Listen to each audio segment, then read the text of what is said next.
still enough time to figure out how to chase my blues away.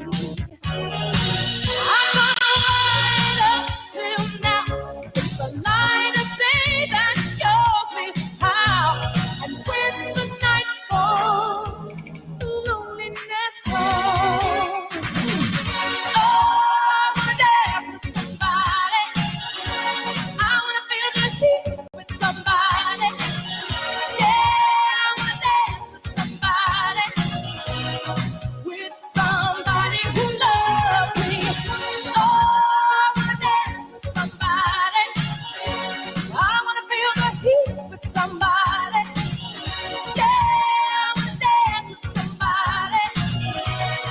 With somebody who loves me. I've been in love and lost my senses, spinning through the town. Sooner or later, the fever ends, and I wind up feeling down. I need a man who'll take a chance on a love that burns hot enough to last. So when the night falls, my lonely heart calls. Oh, I wanna dance with somebody. I wanna feel the heat with somebody. Yeah, I wanna dance with somebody.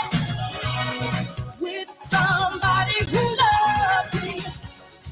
You start the day, and so it looks you right between the eyes. You're paralyzed, 'cause this is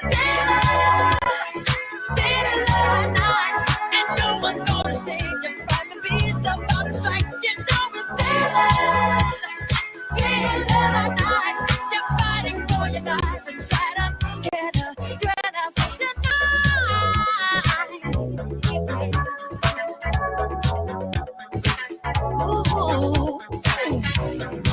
You hear the door slam and realize there's nowhere left to run.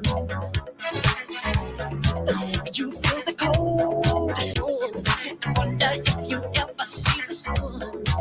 You close your eyes and hope that this is just imagination, girl. But all the while, you hear a creature creeping up behind. You're out of time. I can feel this feeling. There ain't no second chance against the thing with the 40 eyes, girl. You're fighting for your life inside of together. My baby loves me.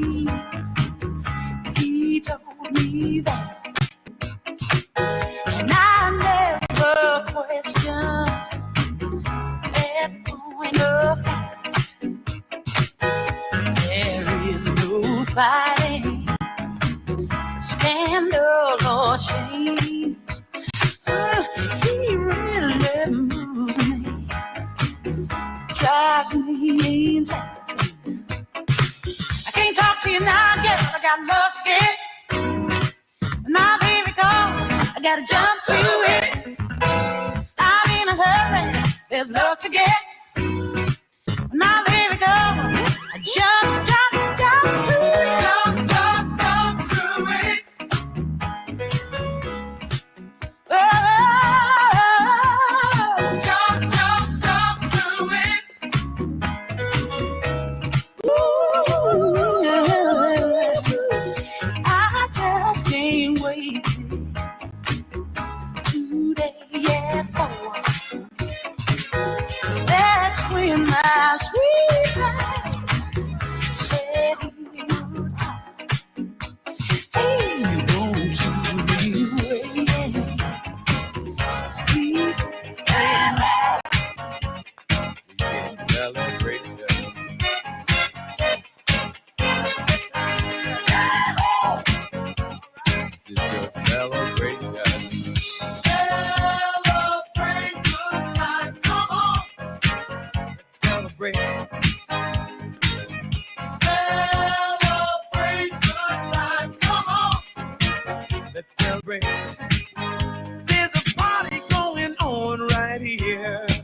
a celebration to last throughout the years. So bring your good times and your laughter too. We gon' celebrate your party with you. Come on now. Celebration. Let's all celebrate and have a good time. Celebration. We gon' celebrate and have a good time. It's time to come together. It's up to you. What's your pleasure? Everyone around the world.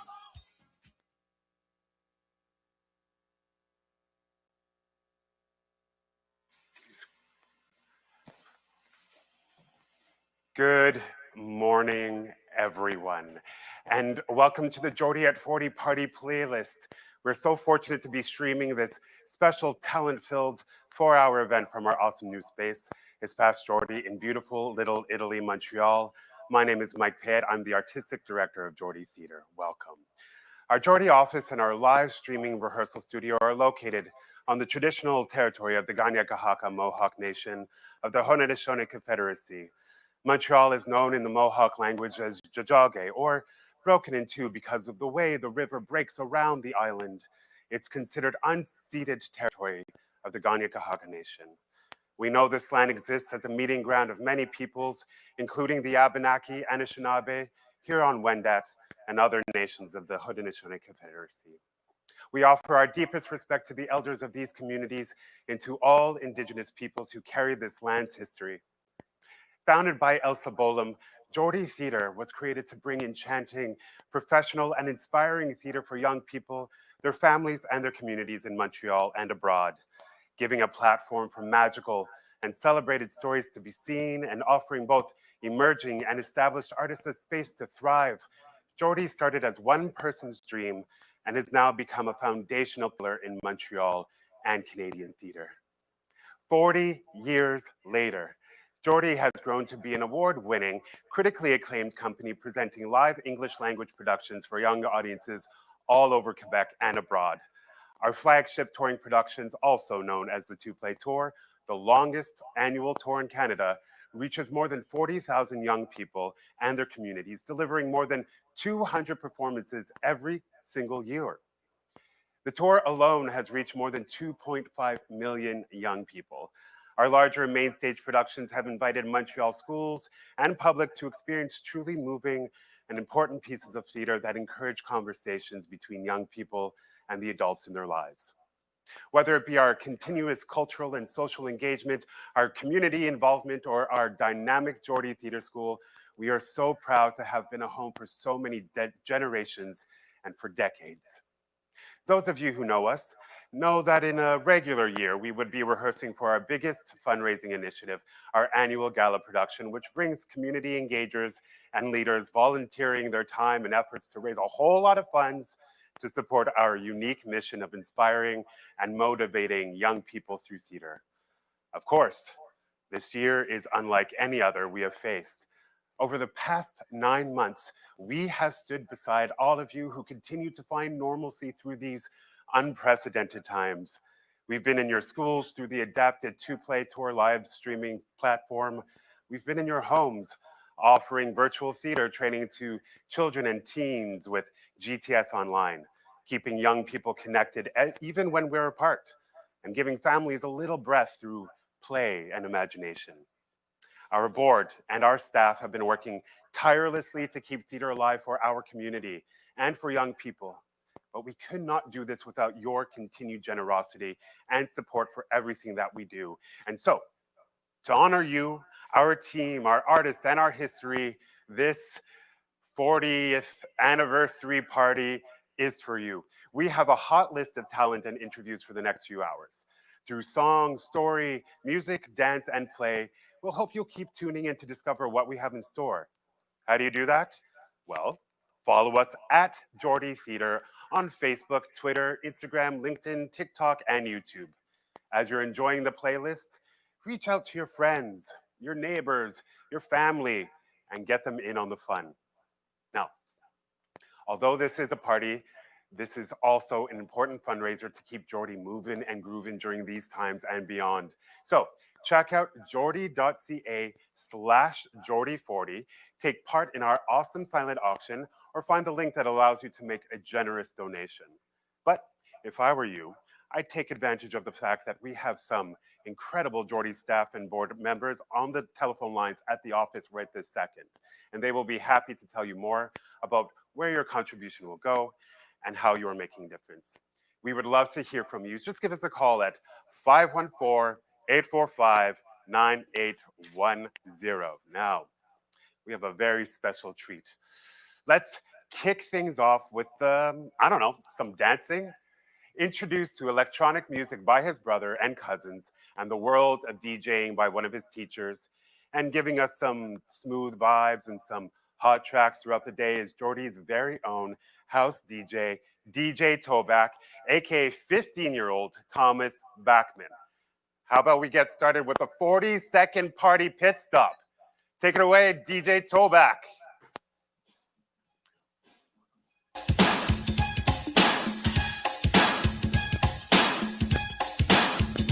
Think about it. There must be a higher love down in the heart or hidden in the stars above. Without it, life is a wasted time. Look inside your heart and I look inside mine. Things look so bad everywhere. In this whole world, what is fair? We walk the line and try to see, falling behind what could be. Oh, no, bring me up higher.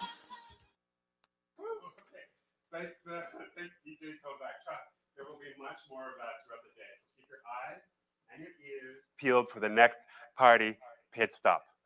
But first, we want to take a moment to go back to the very beginning. Elsa Bolam, founding artistic director of Geordie Theatre, is no stranger to the national and international arts landscape. Born in Newcastle upon Tyne in Northern England, aka Geordie country, Elsa studied English literature at Leeds and Durham universities and received a master's in drama from Syracuse. Returning to the UK, she worked for the Royal Shakespeare Company in Stratford and London and directed over 20 productions in Britain and for BBC television. Now, when Elsa came to Canada in 1968, she taught at the National Theatre School of Canada and helped found Montreal's Centaur Theatre with Maurice Podbury, as well as directed all over the country. Just over 10 years later, the Geordie dream came to fruition, and the rest is history. Not quite. She has since gone on to support and work for many companies and organizations here in Montreal and abroad, and she's received many accolades, including the Queen's Golden Jubilee Medal, and is a member of the Order of Canada for her contributions to Canadian theatre. Please let us take a moment and welcome. It is an honor to welcome our first guest and a pioneer of English theatre in Montreal and one of the community's greatest champions, Elsa Bolam.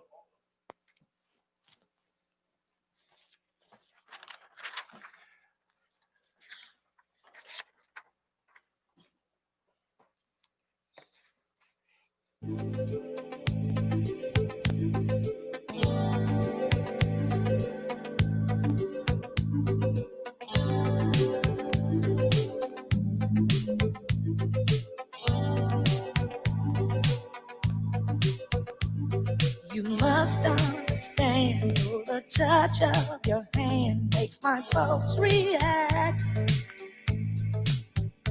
That it's only the thrill of boy meeting girl, opposites attract. It's physical, only logical. You must try to ignore that it means more than that. Oh, what's love got to do? It's got to do with it. What's love but a second-hand emotion? What's love got to do? It's got to do with it? Who needs a heart when a heart can be broken? It may seem to you that I'm acting confused when you're close to me. If I tend to look dazed, I read it someplace. I've got cause to be. There's a name for it.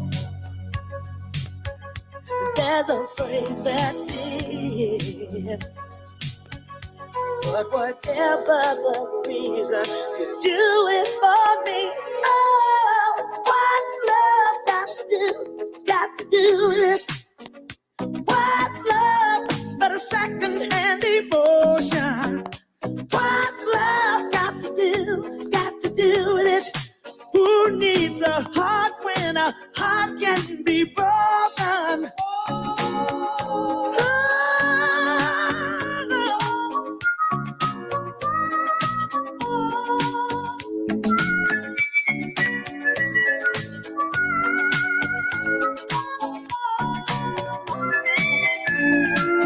I've been taking on a new direction, but I have to say,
dance on the floor and around. She told me her name was Billie Jean, and she caused a scene. Then heavy hair turned with the ice cream of being the one who would dance on the floor and around. People always told me, be careful what you do. Don't go around breaking young girls' hearts. And mother always told me, be careful who you love. Be careful what you do. After the lie becomes the truth.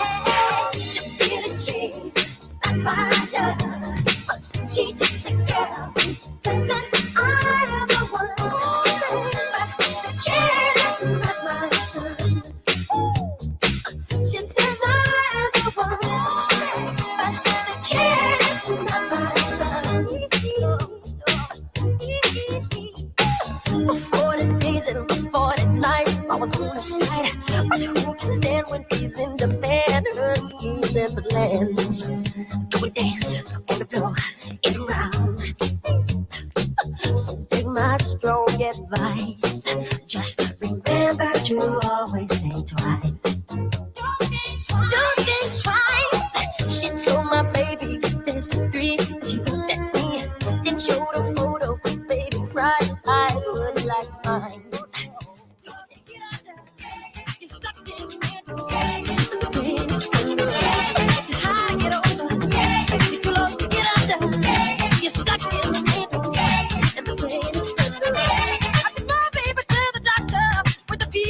He found the other guy.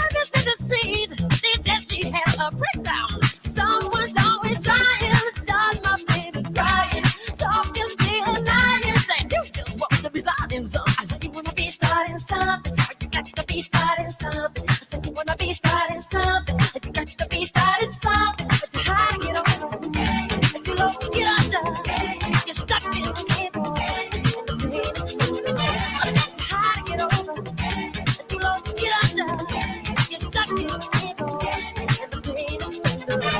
You're not a bitch that you're good when you're always up to no good. You're real giving a hitter, so your tongue became a razor.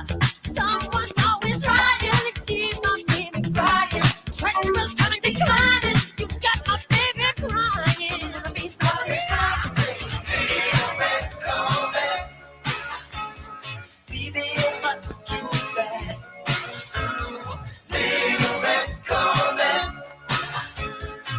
You need a love that's gonna last. Guess I should've closed my eyes when you drove me to the place where your horses run free. 'Cause I felt a little ill when I saw all the pictures of the jockeys that were there before me. Believe it or not, I started to worry. Wondered if I had enough class. But it was Saturday night. I guess that makes it alright. You say, baby, have you got enough gas? Oh yeah, little bit Corvette. Baby, your mind's too fast. Yes, you are. Little bit Corvette. You need to find a love that's gonna last. Oh,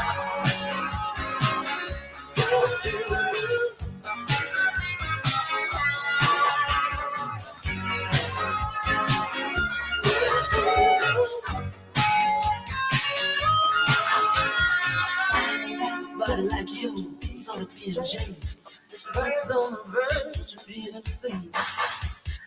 No, baby, give me the keys. I'm gonna try to take him in the red love machine. Little red Corvette.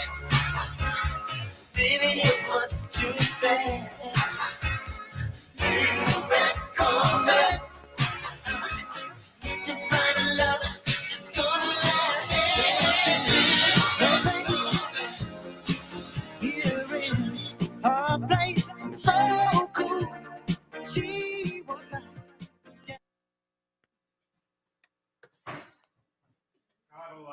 Gotta love live, right? We had having some technical difficulties in getting with Elsa, but we hope to, we will get back to her and get her into this event shortly. So just stand by. In the meantime, let's take a moment to find out what's happening at the Geordie headquarters, where, you know, the machine behind the company operates when we're not remotely working from home.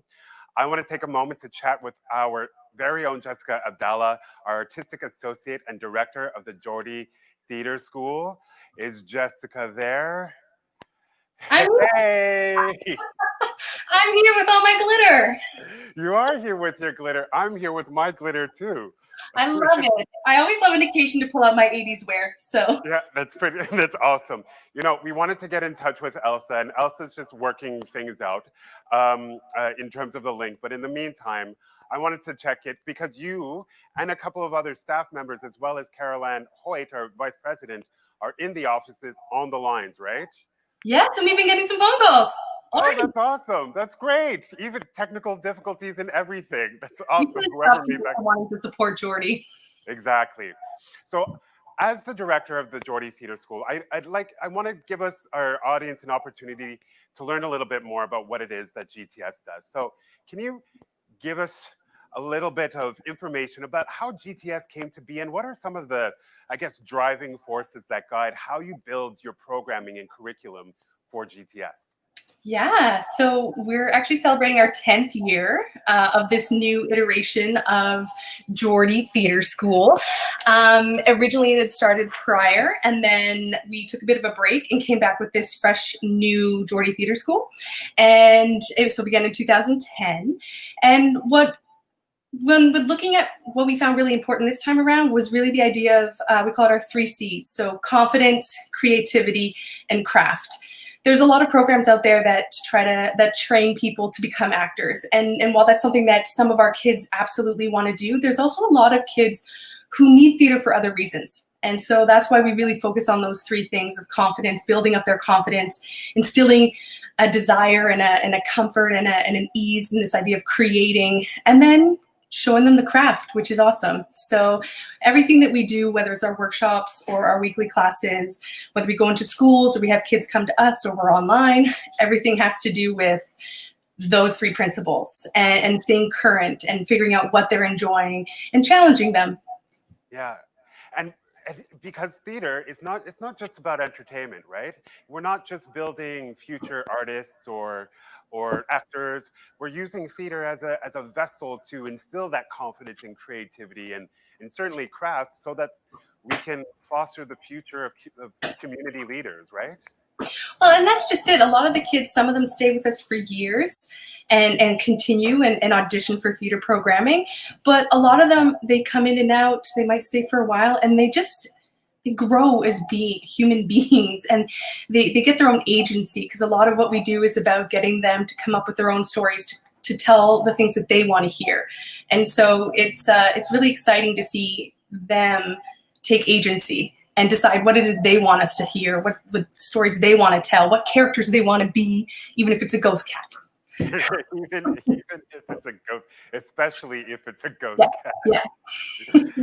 And so obviously in the past 9 months, GTS has had to adjust, as many of us have, certainly in life, but also just in the theater arts sector.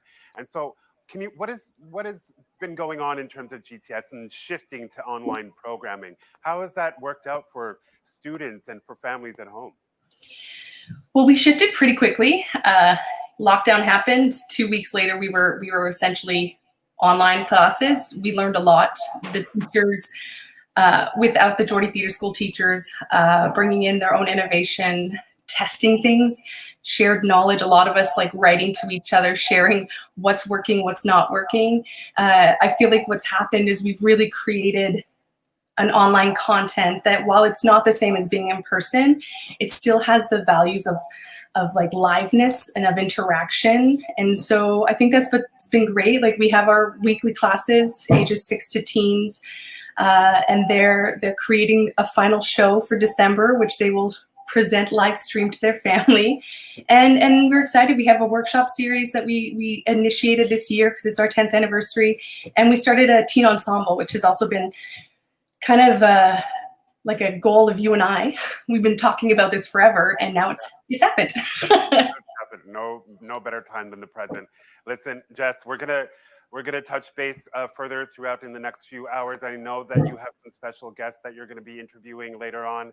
GTS has inspired so many kids, hundreds of kids for 10 years, and we're so happy to have the school as a fundamental pillar to Geordie. And speaking of fundamental, Jess, we know how talented the board and the staff are, yourself included, but it's always exciting to know the secret artistic lives of those who shape the Geordie team. And so why don't you lead us to our first performance? I'm very excited to do this. So there are so many things that Geordie does on a daily, and it takes a really strong team to keep it together. In the office, Violet Kay is our administrative coordinator, but she's also a master at so many, many, many things. Playwright, creator, puppeteer, and classically trained violinist and music teacher. We are so fortunate to have her on our team, and we're even happier to share some of her talent with you. So please welcome Violet Kay on violin.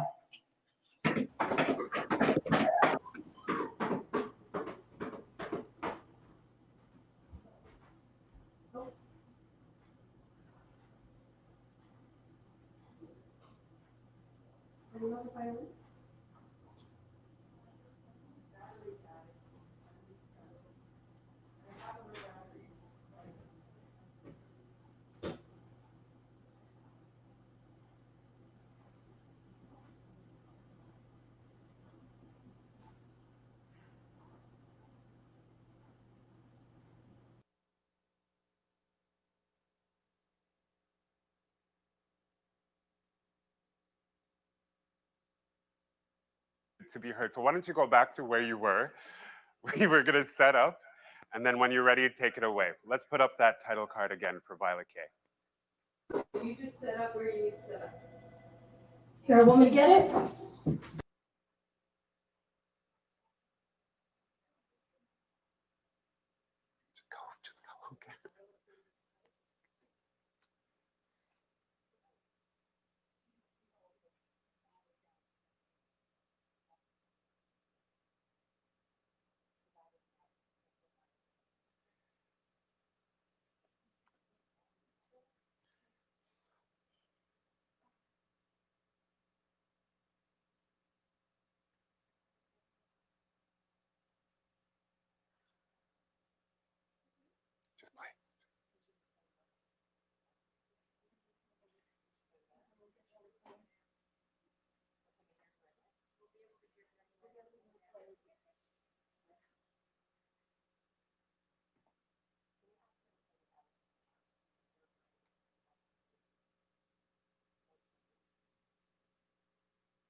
I'm the same boy I used to be.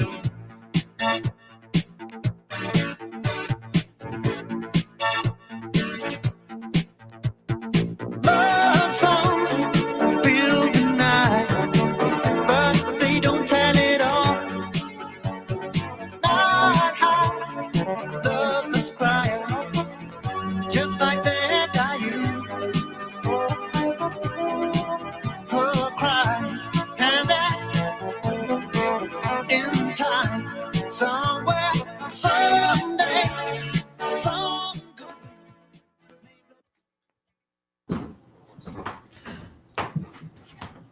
We did it. Okay.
Thank you.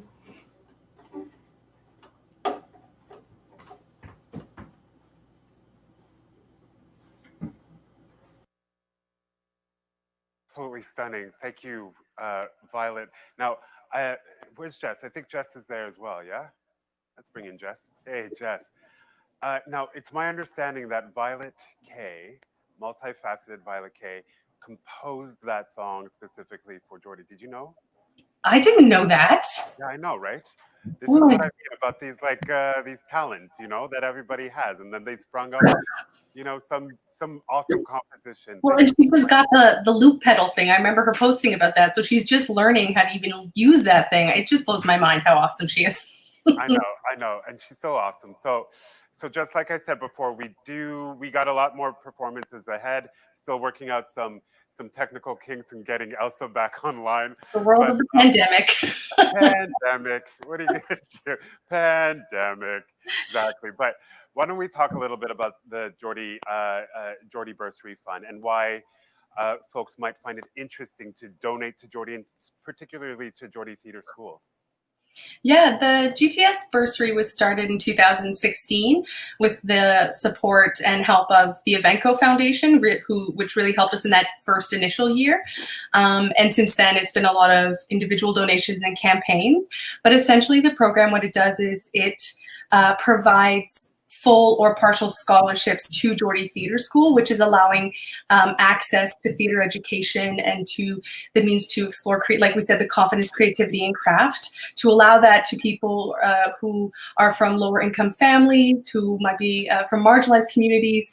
And so it's really working with like those really important like tenets of Geordie in general, but in Geordie Theatre School, of inclusivity and access. And many times, often we recognize that our community is growing, and we want to be able to continue to accept as many people as possible in our GTS family. So the bursary really allows us to do that, and we have kids who come back every year who need the bursary, and then we have new students all the time. And so it's an important part of GTS that's really, in the last 4 years, has just continued to grow as more and more people learn about the bursary and realize that theater can actually be accessible to their kids. Just to underline that notion that philosophy, accessibility of where you come from, what background may be, what your ability might be, whatever your financial history is, that every child, certainly theater training, right?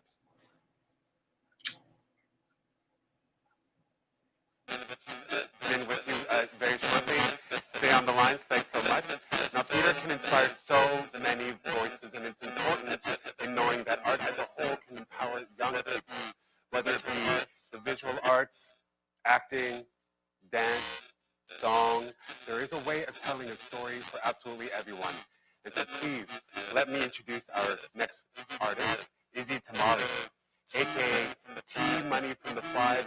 Izzy is a young rapper from Montreal who uses music as a means for self-expression, striving to make songs that entertain, but also songs that are meaningful and will encourage people to reflect on the world around them. His music can be heard on many major music platforms, and right now, he's pursuing a law degree at the University of Birmingham in England. That's incredible. So give it up for T Money from the Five in his special Geordie tribute.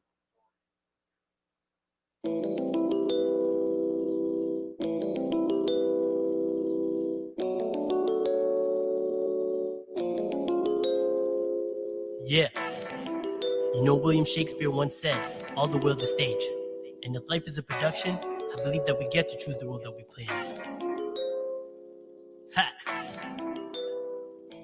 Woo! Shakespeare said the world is a stage. I say we get to choose the role that we play. 40 years young, still going strong, top tier. Wonder how they kept it up for so long. You can blame it on the passion for the arts. All they need is one performance to make it into your hearts. Geordie, 4 decades in the game, that's B.I.G. They got shoes for all ages, don't need ID. And they're all about serving the community. Yeah, I adults who welcome, but the emphasis is on the youngins, especially those who trying to figure out who they're becoming. I'll tell you all about the mission in a second, but before I do that, let me give a quick history lesson. I'd like to recognize the founder, Elsa Bolam. Her expertise and passion put the whole thing in motion. UK born, started as a foreigner, migrated to the north. Back home, she'd be a northerner. OG, original Geordie. Elsa came and founded it and led with an authority. She was a leader who put Geordie on the map. She's a legend in her own right, with accolades to match. Dean Patrick Fleming picked up the torch. 10 years as the director, kept the ship on its course. Made sure Geordie stayed the main attraction. In time, he would pass it on to Mike, but I ain't talking Jackson, Tyson, Jordan, best one yet. Cause in 2016 came Mike Payette, and that brings us to the present. I hope you're keeping track. Mike is awesome and he's got a great team of staff, yeah. Kieran helps out with the production. Jessica guides the artistic direction. Michael's always got the audience in mind, always looking to develop so the team doesn't fall behind. Violet, taking care of the administration. Farida, on the ball with all communications and marketing. And Catherine's all about the managing. World class, there's no challenging. Ha! Geordie turns 40. Geordie turns 40. Shakespeare said the word is a stage. I say we get to choose the role that we play. Let me hear you say. Geordie turns 40. Geordie turns 40. Shakespeare said the word is a stage. I say we get to choose the role that we play. Now like I said, Geordie's all about the youth. They tell creative stories to illuminate the truth. What happens in the real world's affected on the stage. That's the beauty of theater, there's always something to say. And they be speaking up loud and clear. They got activities going on throughout the year. The home base is Montreal. They love local supporters, but they travel far and wide, even cross a couple borders. 2 play, that's the longest tour in Canada. 7 months long, but they ain't running out of stamina. The goal is to reach as many people as possible, especially in places where professional theater might not be probable. They work with experts and specialists, always striving for nothing short of excellent. They offer opportunities to train with the best. Every year through the Geordie Theater Fest. I have to give it up to GTS, providing guidance and direction like a GPS. Driven by the 3 C's, values built into the classes. You don't need prior experience, it's open to the masses. Even more, Geordie cares about accessibility, accommodating different levels of ability. No one gets left out, especially this year when everyone's stressed out. For real. The pandemic forced a few things to change. On the bright side, Geordie got a new rehearsal space. Less fast, let them keep on doing what they do. So wherever you are, you get a chance to view. I could say more, but for now I'll wrap it up. The work they done's amazing, everybody clap it up. The audience loves you, they want an encore. 40 years down, here's to 40 more. Ha! Geordie turns 40. Geordie turns 40. Shakespeare said the word is a stage. I say we get to choose the role that we play. Let me hear you say.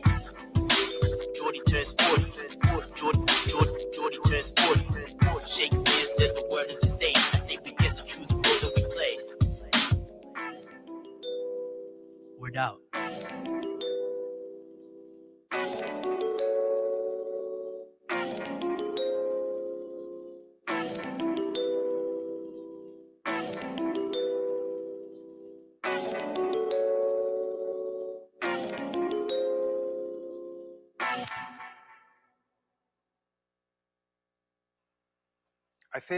I think I can officially rest knowing that the Geordie staff made it into a rap song. I think this is like hashtag life goals. So thank you so much, Izzy. Offering that rep, even from the UK. Good luck with all of your ventures. I look forward to following your continued journey. I want to take a moment to give some light to our house DJ Tobak. Let's give him some love. How you doing? How you doing? Now, real name Thomas Bachman, right? Yeah. Yeah. Why don't you tell us a little bit about yourself and where you hail from? You're 15 years old. How did you get into this line of work? Yeah, so I was in grade 7. So I was like 12 years old, and I was in an extracurricular class at my school. It was a DJ club. Yeah. And the teacher for this DJ club was actually a professional DJ. And so I got into DJing that way. I was really interested to it, and from the start. And then I DJ'd at a school dance, and I did it a couple more times. I practiced, and I got into the whole electronic music, sort of like listening to electronic music. And so yeah, I'm definitely Who are some of your your musical inspirations? Definitely Avicii. Avicii. Yeah. Okay, enlighten me. Avicii. I'm pretty up to speed, but give me a sense of a Avicii sound. Are they in more in the techno house? What's their vibe? Yeah, so like I would say progressive house. Okay. Like a lot of sort of 4 chord, uh, like a big synth, and there's often like sort of piano sounds. Oh, nice. Yeah. Do you play instruments as well? Do you create your own tracks, or do you pull from other sources? I make my own music. Like for DJing, like I'm playing obviously other people's music. But I produce electronic music also, and I've recently just gotten into doing that, and I play the piano too. So during you're so multi-talented, and thank you so much for being a part of this event. And you go to Selwyn House. Yeah. Yeah, and you're in grade 10. 10, yeah. Grade 10. So this is a pivotal year, right? Mhm. In high school, and so with everything that's going on at the same time, how are you managing to still be creative while being while maintaining your studies, and how are things going on with you? Yeah, well, it's definitely tough to like balance everything. Um, I think that actually, in some ways, being at home has also allowed me to sort of spend some more time in my room, kind of making music and that sort of thing. But it's definitely hard, definitely in like grade 10 to be able to balance school and creative work, music, all that. So it's yeah. Yeah. Is there a path that you foresee yourself going down? Are you going to stay in music, or are you interested in some of the other in some other fields? I don't really know. Like currently, I'm kind of thinking I have some different options on the table. So, yeah. What would you tell someone your age about the importance of music or the importance of art in your life? How do you think art can inspire another young person who may not know what it is that they want to go into? I think art is an amazing thing for people to delve into from a young age, and it can be really. I mean, everything art can bring so much into someone's life. It can really just enlight like a creative spark inside them, make them happy. It's really art can really open you up to a lot of different possibilities, I think. And you don't necessarily need to become an artist, right? No, not necessarily. Yeah. Because especially now we can see the link between art, even the sciences, technology, math, engineering, Yeah. that arts now is starting to become a part of the conversation on an educational frame, and actually understanding the importance of theater and art making, right? Yeah, totally. Yeah. So I'm just curious in the last question for you, and then we're going to actually check in with Jess, because I think Elsa Bolam is very soon going to be with us. And so I'm going to check in with you in a second. Hey, Jess. Other how you thank doing? you. Okay. So did you hear Thomas? Did you hear DJ Toback? Yeah. Yeah, how incredible in terms of, again, the power of culture, of art, of theater, promoting, instigating, motivating young people, that it's not just about creating future leaders. It's about, or rather it is about creating future leaders through the power of art. Have you seen any of your students, any of the GTS students who have gone on to do some pretty awesome things after going through GTS? Oh, there's so many. Because it's when you talk about like important things, it really depends on the kid and like where they started and where they end up. Like I think of like kids who've gone on to just like personal triumphs of there was this one kid who started GTS with a really big stutter, and I think he was 8, and just like through the confidence building that happened, like teenager now, and that like that confidence is like made it so that it rarely ever happens anymore. Like it's just and I know that's not like a life thing, but it like in terms of changing the world, but it changes like your own personal world. And there's so many stories like that are just like super like art is powerful personally, and just the world in general. Like, we also have one of the girls who did Geordie Theatre School for years from Face. She wrote a book, and it's in the auction. So That's right. That's right. Oh, see, there you go. And even for yourself, Jess, because you're a director, right? You're a director, you're a teacher, even outside of Geordie Theatre School. And so what did the arts or what did theater play in your sort of early development as a child? Did you always know you wanted to be an artist? actually, Geordie is how I started. They came to my elementary school, and I saw The Lion, the Witch, and the Wardrobe with Paul Hopkins in it, and I was in grade 5. And before that, I'd never done theater or taken any theater. And the next year, I auditioned for the school play. I was the Cowardly Lion, and from there on, I just continued to do theater in high school, and was fortunate to be mentored by amazing theater teachers, Miss Chalmers at John Rennie High School, and then when my path, like, it became an obvious path that that's where I was going to go, because I always had crazy energy. Like, between Sam and I, Sam was the quiet twin, and I was the loud one who put bows on her head. And so it was just. I don't know if everybody knows that you do have a twin. You do have an identical twin. An identical twin sister who was always the quiet one, but not anymore. Like, she grew up. But when we were kids, it was like you had to be one or the other, because both of us at that level just would have, killed my parents.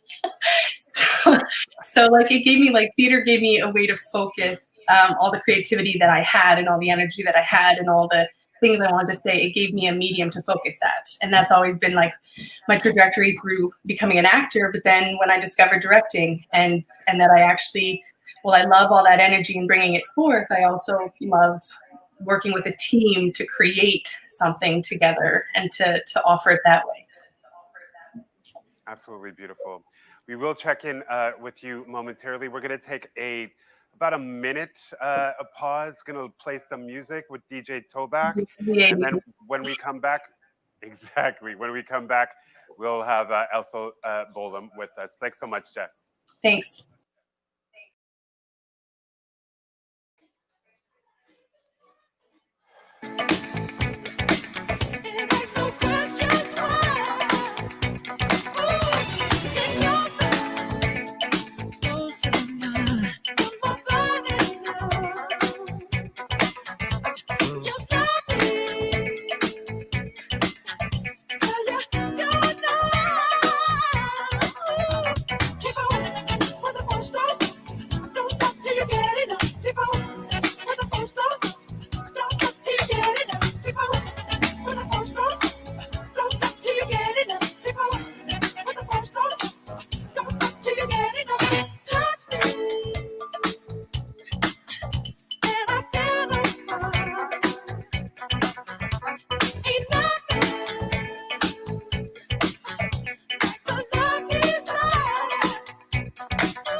I can't hear anything. There you go. And Rebecca, hi. can you put in the other camera? There you go. Hey. Can you hear me? I can hear you, Elsa. Can you hear me? Yes. Elsa, what an adventure this morning has been, right? Yes. And it went so well yesterday. Yeah. Exactly. You know, just blame it on the pandemic. But it's so good to see you, and thank you so much for being a part of this event. You know, you're such a I know you don't necessarily like the compliment thing because you know modesty and all that, but you're such a pillar and beacon in this community, and such an important mainstay for so much of what English language Montreal theater has been for decades. So thank you for taking this time, and I hope things are well with you. How Absolutely. Are you? I'm fine. I'm fine. You're fine. Okay. So I want to offer our audiences, our public, an opportunity to get a sense of what inspired, what sparked the idea to create Geordie in the first place, Elsa? Well, I was aware there was a bit of a gap in that there was only youth theatre doing theatre in schools. And Michael Thomas, who was the senior English consultant at the PSBGM, the Protestant School Board, he said he wanted Shakespeare for his kids. And would I do short versions of Shakespeare? So that was the impetus. And we did, in fact, do Shakespeare to begin with, starting with A Midsummer Night's Dream. That's right. And I guess that sort of indicated what kinds of shows you were doing in the beginning. Because there was a good wealth of Shakespeare shows that you did. You did A Midsummer Night's Dream with Lorena Gale. A handful of artists that have. Yeah. What other Shakespeare shows did you do? Do you remember? Yeah, we did The Tempest and Twelfth Night and Romeo and Juliet and The Taming of the Shrew. And you would tour these productions into schools, so they would be abridged versions of these classes? No, I made the versions. I shortened the plays, you know, made the cuts, figured out the doubling. Everybody is playing 2 or 3 different parts, you know, that kind of thing. I think we had an average of 8 people in each of those. Wow, that's incredible. That's incredible. So you were artistic director, founder, dramaturg, creator, playwright, artist, all at the same time, right? Meanwhile, you were doing, you were directing across the community as well. You didn't just have Geordie. You were also a freelance director, right? Yes. What were some of the initial challenges in creating Geordie 40 years ago? You built it from the ground up, and what were some of those challenges that you faced? Well, of course, I had to incorporate. That was, you know, there were, you know, those kind of things. And I didn't have any money. And also, there weren't any actors, hardly any, because the CBC took away all the English programming from Montreal to Toronto. And therefore, it was hard for actors to make a living here. So most of the actors left, most of the Anglophone actors left. But of course, we still had wonderful drama schools, you know, the National Theatre School, you know, John Abbott and Dawson. And so that was obviously where I could get the actors. But I remember in the first, for the first production, I put an ad in the newspaper because at that time, I can't remember if it was the Montreal Star or the Gazette, there was a column for auditions. And so I put, you know, wanted actors for Midsummer Night's Dream, and they came and auditioned on the carpet in my living room. So that's how I started. You did those first auditions in your living room on a carpet? Yeah, yes. And they waited in the gorilla. kitchen. It's really. And so you built, like we were talking, you built this from the ground up. You had no money. You recognized that there was a need in the community, not just in terms of schools, but for the artistic community to actually have opportunities, actors staying in Montreal as opposed to going to other parts of Canada, namely Toronto. And so through that, you actually created this revitalized the ecology of what English Montreal theater could be, and relating it to a theater for young audiences company. I think that's such a profound thing. Did you have any sort of sense that Geordie would grow into the company that it is now? Surely No, not really, not yeah, did really, you have any Mike. thoughts? Well, of course, I wanted it to succeed, and but basically, I wanted to get theatre to children in schools, and I thought if they could see it being done very simply, they might do it themselves. They might see that they could create something too, and that was the idea. And also, I wanted to create jobs for young actors just coming out of theatre school. And so that was my focus at the time. And you with Geordie, but you yourself as an individual have been such a stepping stone for many emerging artists who were entering into the professional world, and so many artists across the country and who are working abroad um, had their first professional experience with Geordie. And so the ability to have that dream and it come to fruition, and you did it, you've done it, and Yes. you know, so I wonder, in terms of reflecting on how the hundreds of artists that you've inspired and affected, what what are your thoughts of celebrating 40 years with that mission? Oh goodness. Um, well, I'm just thrilled that it's still going on and going from strength to strength. And I've made so many wonderful friends, theatre people, actors, all the supportive people in the community, all those people that did the fundraisers for us. It's just been a wonderful journey, you know. I really enjoyed it. Mind you, it was hard work. I think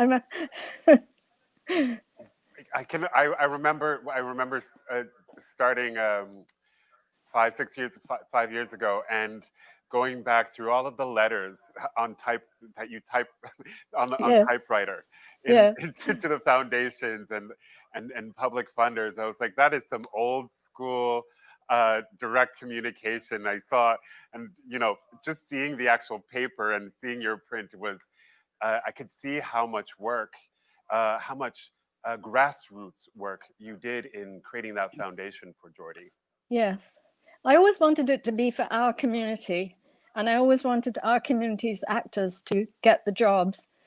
So it's Yeah. been very much a thing, an English-speaking Quebec thing. Although I must say that we never closed the door to anybody who wasn't English-speaking but wanted to work in English. That was always part of it.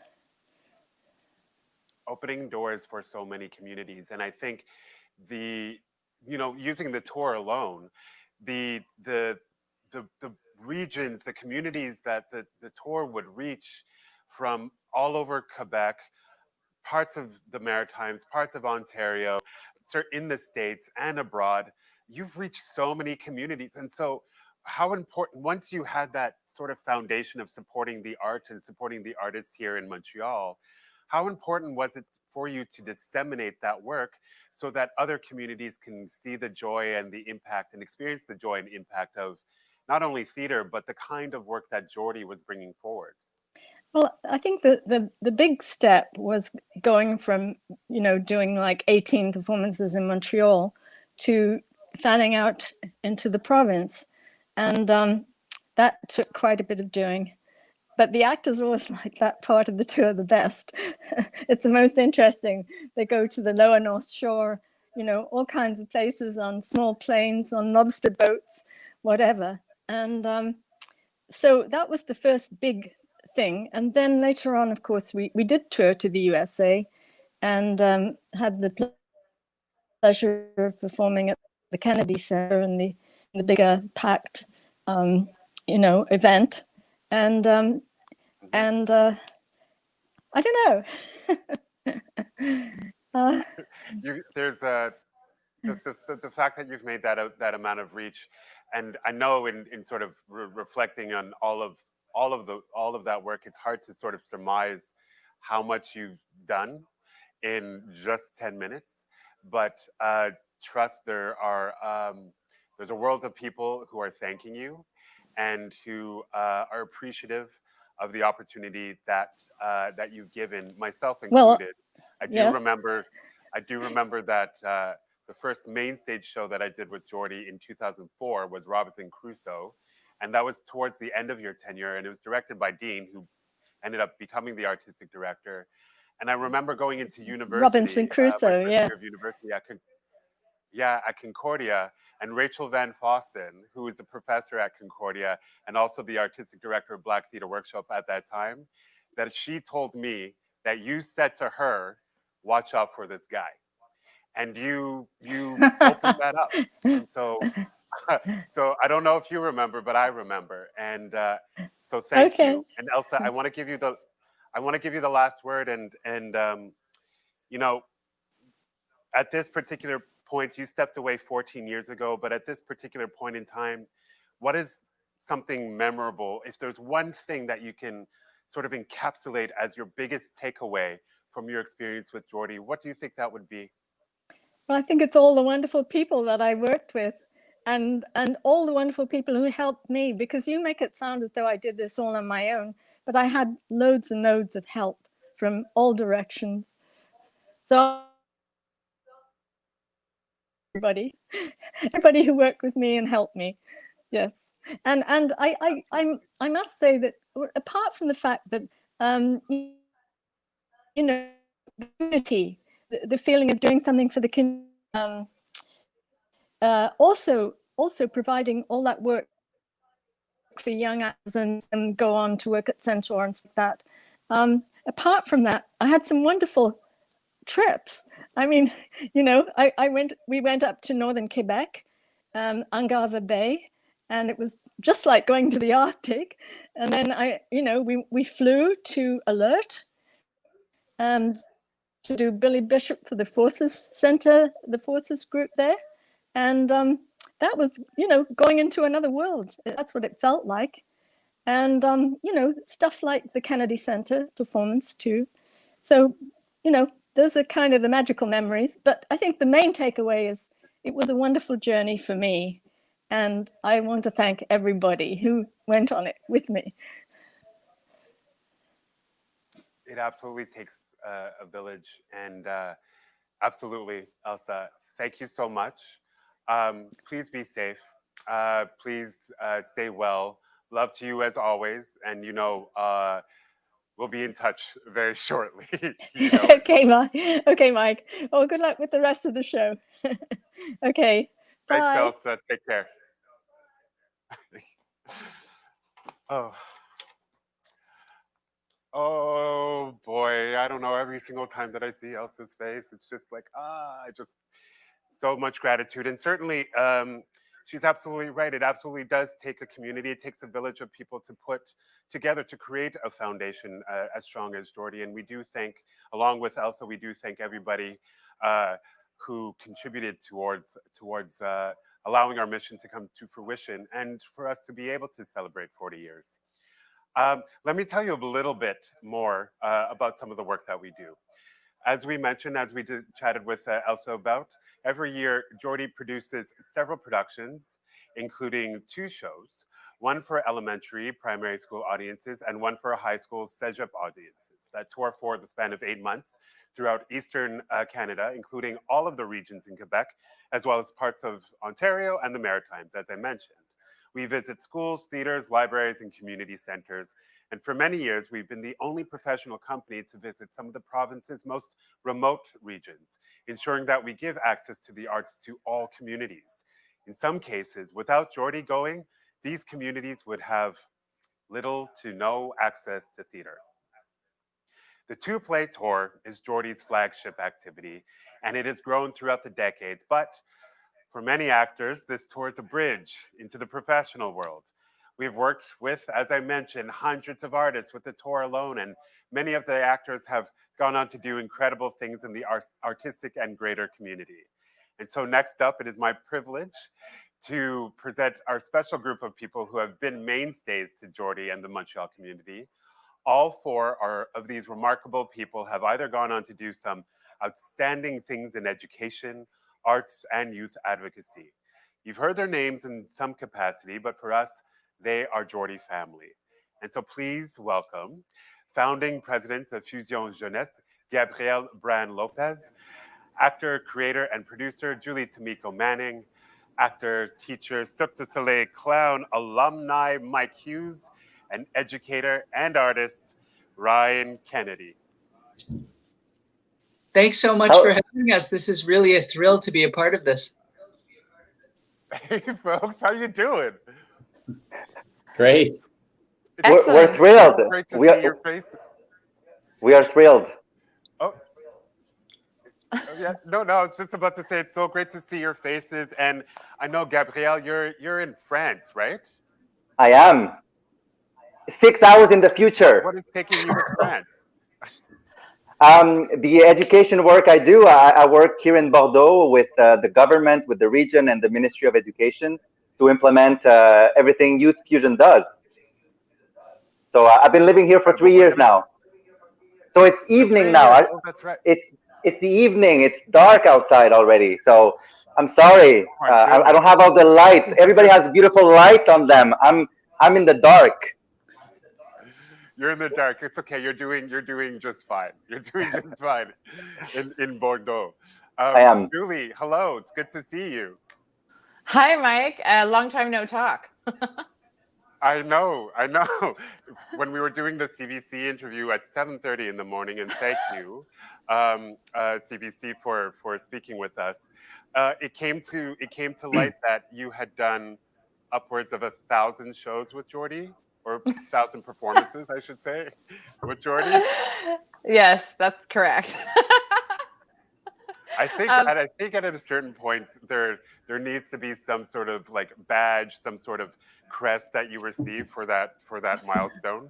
Right. Yeah, I don't know why I don't have an award by now. We'll work on that. That'll be next. The year is young. It's only November. Ryan, it's so good to see you as well.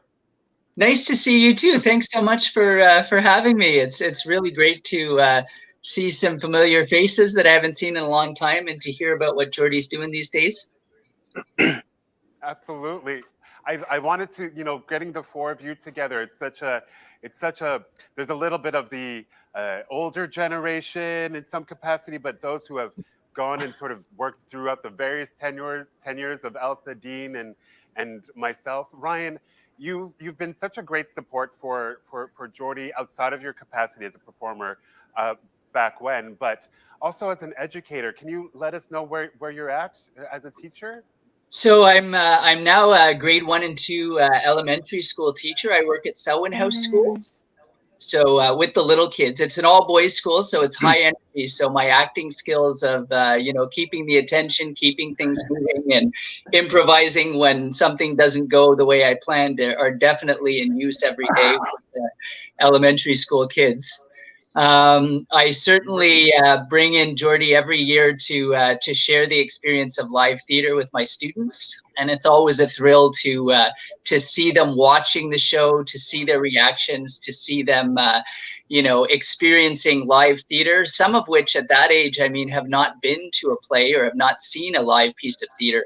So it's creating that audience for the future. It's familiarizing them with the art. The discussions afterwards are always amazing. And the questions they have for the actors about the tour and about the rehearsal process and what kind of things that they do as professional actors are really, really interesting.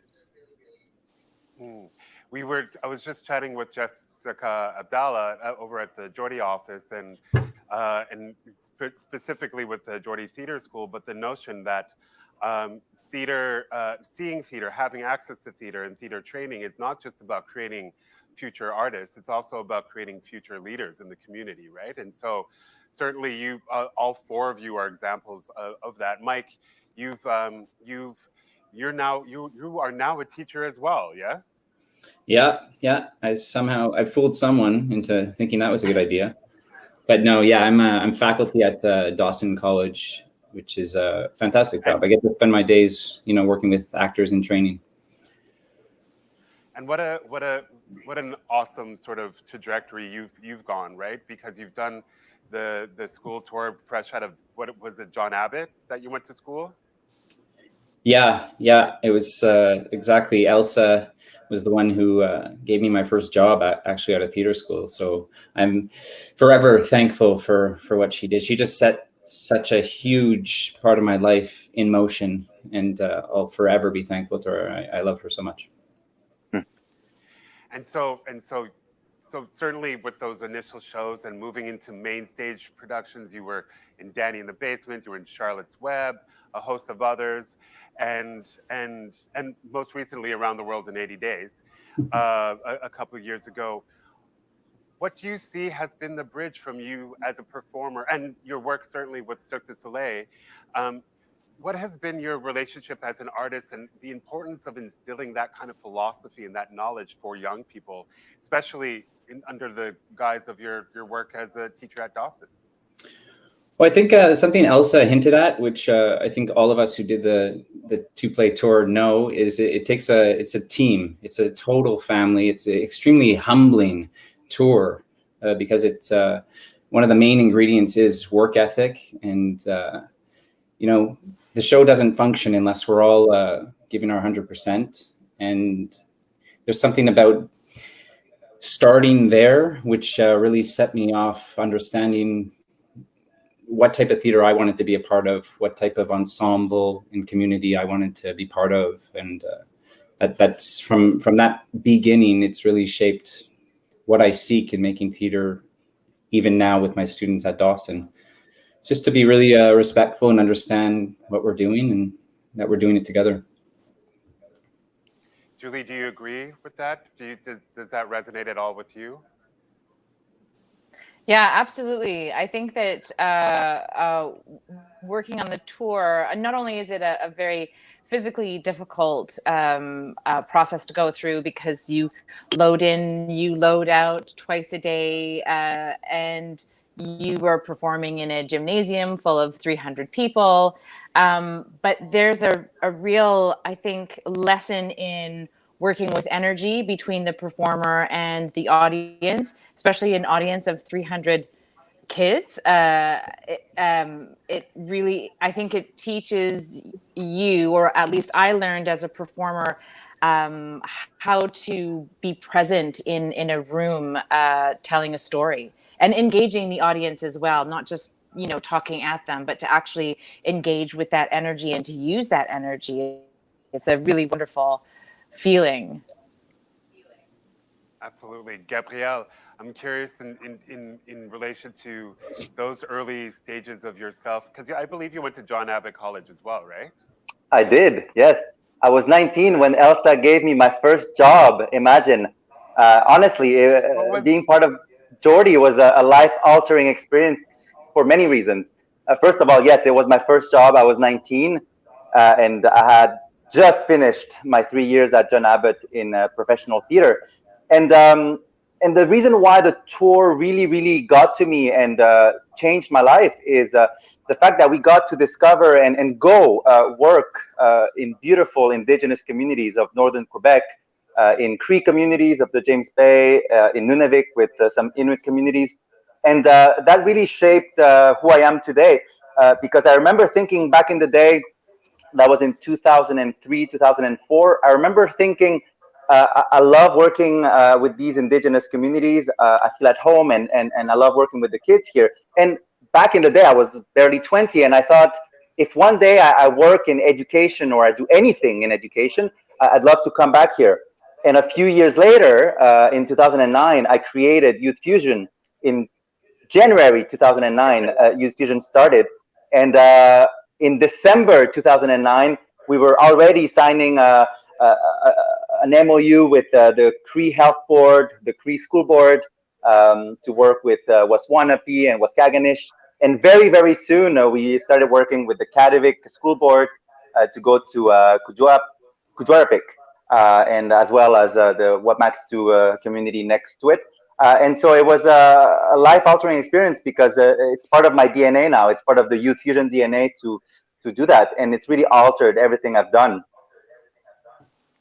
Oh, it's so just hearing that is such a awesome journey to reflect upon. I guess like what is that pivotal moment in your artistic career, your life for that matter, that actually shapes and directs the destination that you go or the path that you go along. Did you always know, Gabrielle and Ryan as well? Did you always know that you wanted uh, to move into youth advocacy or teaching for that matter? Gabrielle, we'll start with you.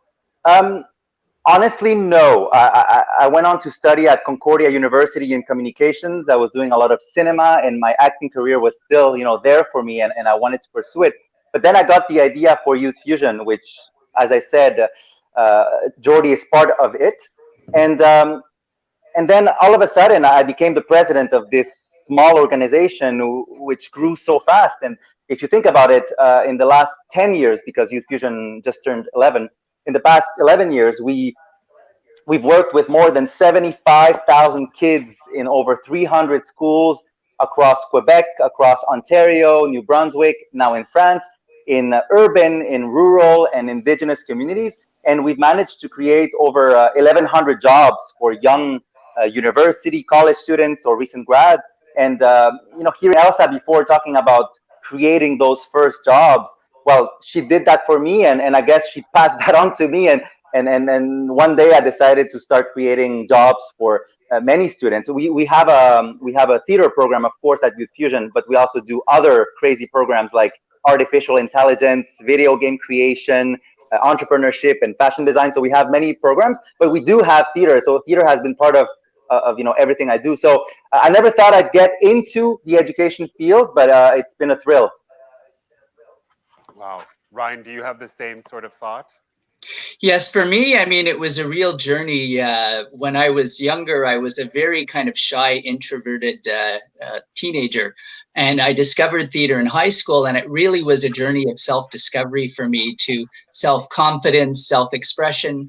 And after I became a professional actor, I started working with children at camps and after-school programs and teaching them theater. And I realized that I could give them the same gift, the same kind of journey of self-discovery. So really that's what led me into teaching. And it's amazing as an elementary school teacher who does the school play for the elementary as well, to see them develop over time from kindergarten to grade 6 and just achieve that self-confidence and to step outside of their comfort zone and be able to have that assurance in front of a crowd is a real amazing thing to see.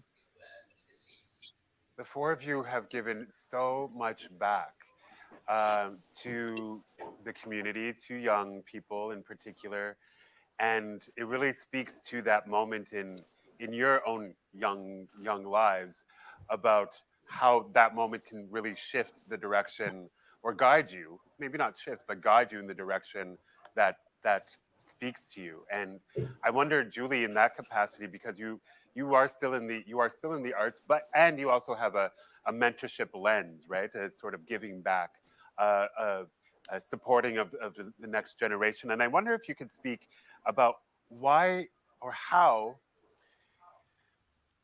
that we need to embrace the necessity to empower young people today. Why is it important?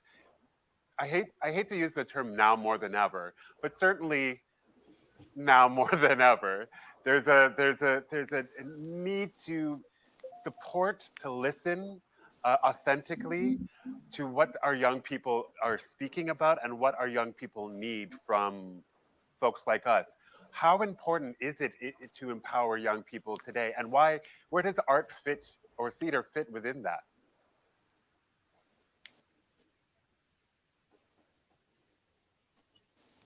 Apologize for my Wi-Fi. It's cutting in and out, so I hope that you can hear me. But to answer your question, I think that, yeah, right. I think that I think that young people have such incredible minds, such incredible hearts, and they're really they're very open to any potential. And I think that being leaders in with Geordie and in theater as artists, to encourage them to use that creativity and to give them the confidence. I think art people the confidence to put those ideas out there in the world and to share in the same way that we share stories with them.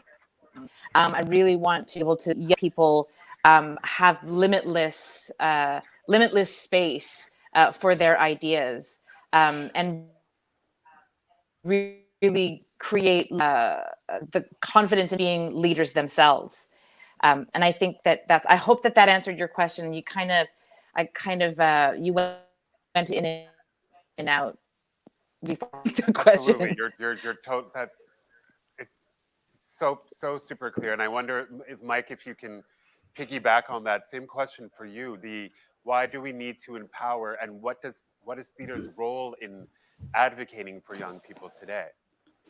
I think we have to empower or create spaces where people can speak their inner life and speak their truths. You know, a lot of anxiety seems to be present in our culture right now around all sorts of certain issues. It's a very personal thing, what makes you, what gets at you. But I think allowing spaces where they can kind of speak their voice, and I often look at plays, and this even works in context with the plays I've done at Geordie, is, plays are giving voice to real issues that are out there in the world. And sometimes the people who are dealing with those issues don't have an outlet. So I feel that's kind of the responsibility of making theater, is to, that's your kind of responsibility as a theater maker, is to bring a voice, share the issues that certain people out there are dealing with that just might not be in a place where they're able to speak them at any given moment. Super perfect. Thank you. Absolutely. Preach to all of you. For many reasons, there's such an inspirational and motivational. You're just very inspired. Four of you are very inspiring, and it's very humbling to be a part or to share this legacy of Geordie with you. And I want to sort of end this time. I feel like we could go on forever and ever and over. And I also recognize that some of you haven't seen each other in a good long amount of time and have done shows together. So give yourself a little bit of a hey, how's it going?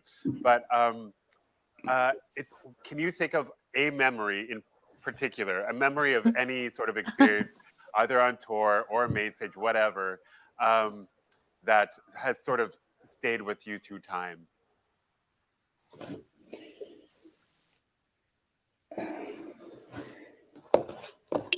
I can think of one that really speaks to Elsa's role, not only as a director, but like you spoke about the Geordie family, and she was really a mom to us when we were on tour. I remember one day when I was foolish enough to be having a snack in between rehearsal breaks in my costume, and I spilled something on the jeans. And she kind of looked at me and said in her very kind of soft-spoken way, do you think that'll stain? And I thought it'll probably be okay. And she's like, well, can I wash it for you? Because I'm worried that it'll stain. So I gave her the jeans and she washed them and gave them back to me. And, in her quiet way, kind of made sure that I would never make that mistake again, to have a snack with my costume on. But she was so gracious and so kind, and really you felt taken care of when you were on tour at Geordie. You felt like you had another mom there to look out for you. That's great. The subtle, not so subtle direction there, right? I kind of have two quick little stories. One was because I remember Elsa said, we take these small planes and these lobster boats, and that's so much of the fun of the tour, isn't it? To be on these little things. I remember we were on this small plane. We were about to take off. It was quite windy. I guess we were going from one Cree reservation to another, perhaps. And I remember the pilot leaned over. This is how small this plane was, and he said, "If there's turbulence, just don't grab my shoulders." It was just so funny. But anyway, that tour, there was a question and answer period for the show called Mouse we did, and the Mouse was simply a backdrop where there were holes painted onto the backdrop that we can kind of climb through. So it was just, you know, pretty obvious to someone our age probably that it's just a cloth with holes painted on it, but we would go through them. And then we got to the question and answer period. And this is partly what I loved about the tour. The one kid put his hand up, so we pointed to him, and his question was, why do I get the feeling that the maze is infinite? So these holes that we go into, his imagination just imagined that it was this incredible maze that just went on forever. And it was just, it's so uplifting to be in a room of kids with imaginations that size. Yeah. It's beautiful. Thank you, Mike. I can go, or Julie, do you want to go?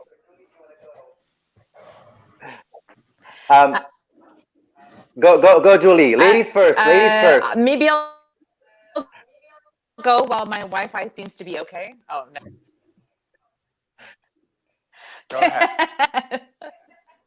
So the show that I did 1,000 times was A Promise is a Promise.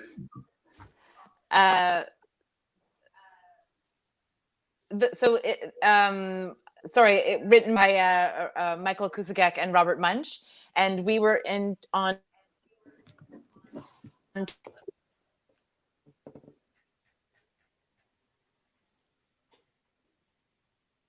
Oh, okay, Gabrielle, maybe you want to take over? Yes, fine. I'll go.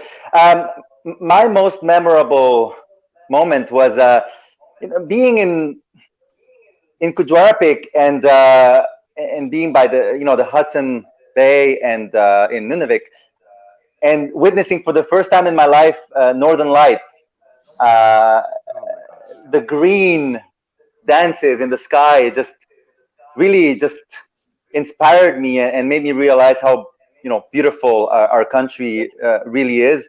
And at the same time, while I was having this beautiful artistic natural moment, that tour led me to realize how theater is indeed a powerful tool to empower kids and to teach the curriculum, to help kids change the world, to help kids express themselves, and all of that at the same time made me become who I am today. And yesterday was the world's Children's Day, and I think we should never forget that children can change the world through arts, through the environment, and that they are not muted, and that they can reimagine the world with COVID and with no COVID and after COVID. Bang on, absolutely. And I see that Julie's back, so we're going to give her the final word. What was that memory about Promise is a Promise?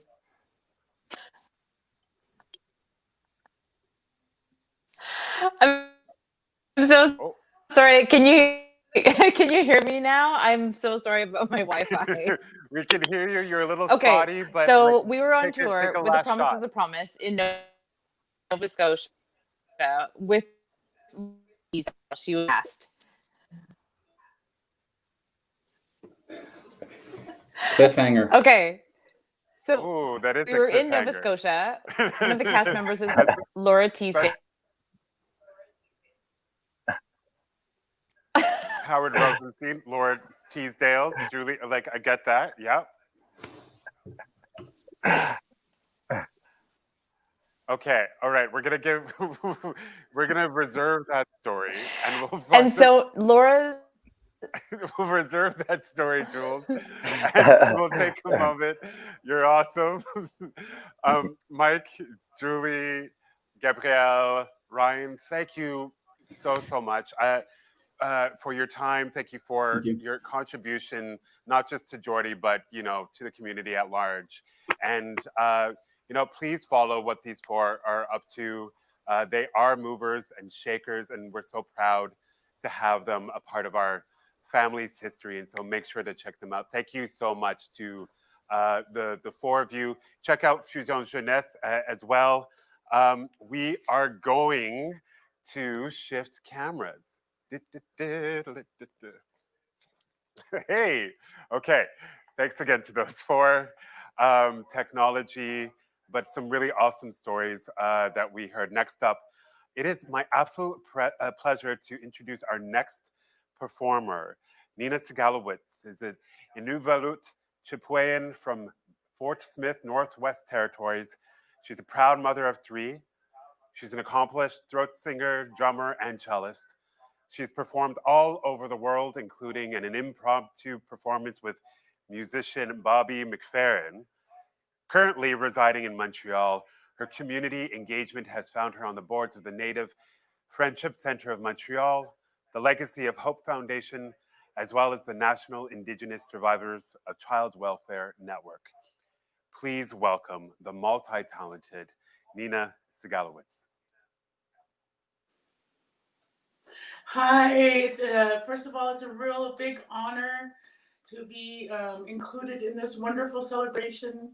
I have some songs I would like to sing, and it's really in celebration of bridge building.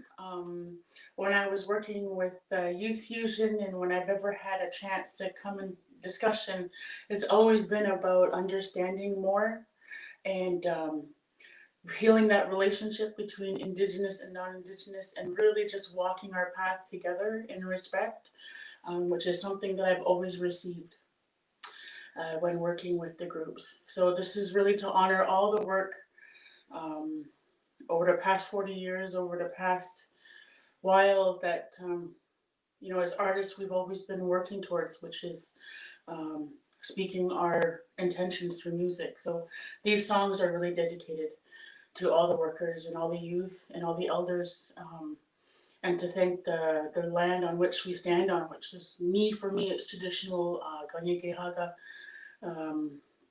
land, the Mohawk territory. So this song is really dedicated to your team, to all those who have been involved in bridge building.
The next song I want to do is the Dene Healing Song. The Dene Healing Song for me is something that I perform. I'm from, my father is from Alberta, and being from the 60s group, for me, music and art and performing has been a way for me to reconnect with where I'm from. And the Dene Healing Song for me is about celebration. And today I'm celebrating the art that has been created, and that will continue to be created.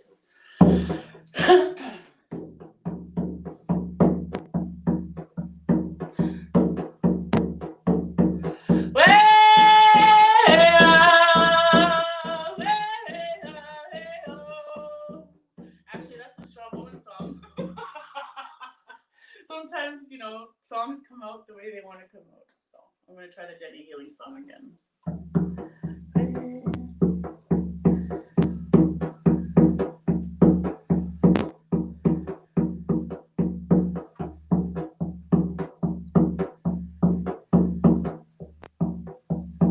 Strong woman song it is.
Merci Cho, Nakormek.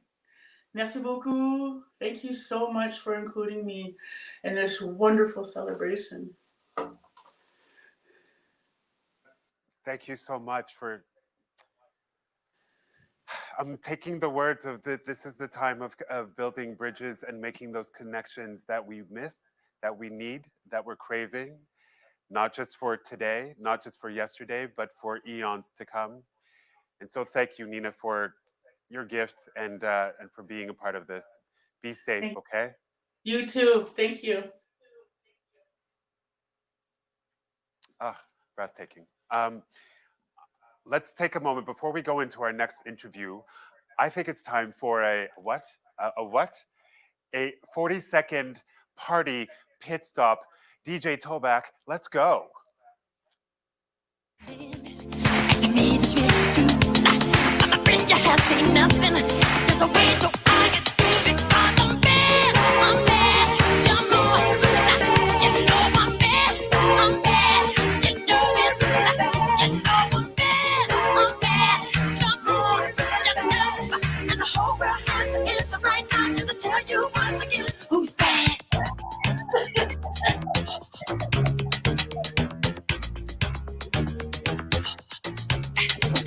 The word is out that you're wrong. Won't lock you up for too long. Your lying eyes won't tell you right. So listen. 40 seconds, but that's okay. It's okay. It's okay. And I realized I should have trained for this 40-second party pit stop business. All right. Jess, you're back. Let's check. Oh, wait, let me turn my party lights off. Oh, yeah. There you go. All right. How's it going at the office? How's it going at HQ? Pretty good. We've been having some dance parties. We've been really enjoying the interviews. I love watching Elsa. I know. She's awesome. And I know that there are a few interviews coming for you. because you've got some Rockstar GTS students on standby, yeah? Yes, I'm going to grill them. Okay, take it away, Jen. Woohoo! Okay. Oh my God. Matt Goldberg. He's not a Geordie Theatre School student. Hello. Hi, Ian. Hi, Erica. Hi. I love it. Welcome to the Geordie party. Have you been following along? Yes. Yeah? Did you dance with me? Yeah, I did. Yeah, Erica, did you dance? Yes. Okay, I don't believe you, but I'm gonna, yes, okay, that's great. So we're gonna have a little interview right now. Ishmael might be joining us because we're running behind. There might have been a lack of communication. So we'll see if Ishmael pops in. So I just wanted to start by, can you introduce yourselves and let me know how long, I already know, let the audience know how long you have been doing Geordie Theatre School. Let's start with Ian. So I'm Ian, and I've been with Geordie Theatre School since the beginning of 2019, so going on 2 years. Ishmael's here. Hi. Great. Hi. We're just introducing ourselves. So we started with Ian, and also I forgot to, how old are you, Ian? Oh, I'm 15. 15, and you have incredible hair. Just like to add that. Great. So Erica, can you introduce yourself? Tell us your name, how old you are, and how long you've been doing Geordie Theatre. My name's Erica. I'm 9, and I've been doing Geordie for 3 years. Amazing. And Ishmael, you missed the dance party. Do you want to dance for a second before you introduce yourself? Yeah. Awesome. Can you tell us your name and how old you are and how long you've been doing Geordie Theatre School? Well, my name is Ismail. I'm 10 years old, and I've been doing, well, this year is my 3rd year of Geordie Theatre School. 3rd year. I love this. Amazing. So we're going to talk a little bit about your experience at Geordie Theatre School, but first I'd love to know why you decided to do theatre. What is it that you like about performing, or what is it you like about theatre that got you started? Let's start with Erica.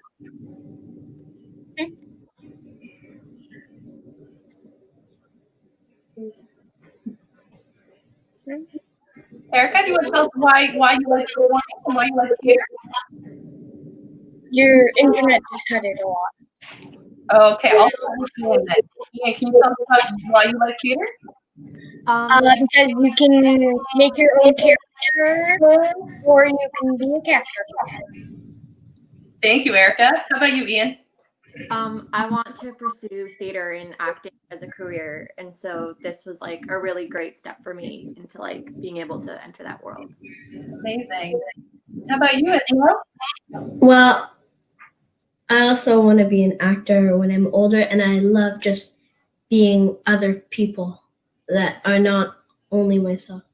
Oh, can you tell us a character or maybe like an I don't know, some sort of being that you've got to portray, and maybe like a favorite one that you've got to be in a Geordie Theatre School show or in class? Maybe. Well, I'm not bad at doing the dog. The dog? I was thinking, you remember that speech you did? Were you the one delivering the cucumbers with the straw?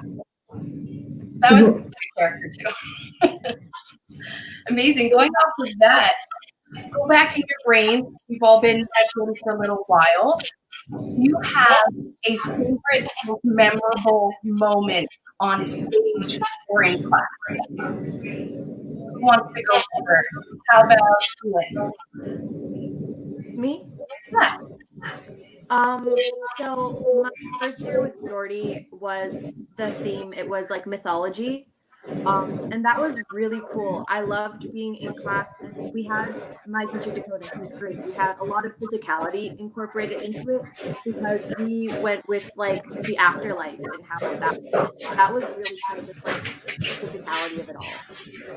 Well, I love that. I remember that you all had like this repeated gesture that you started with, and then it came back.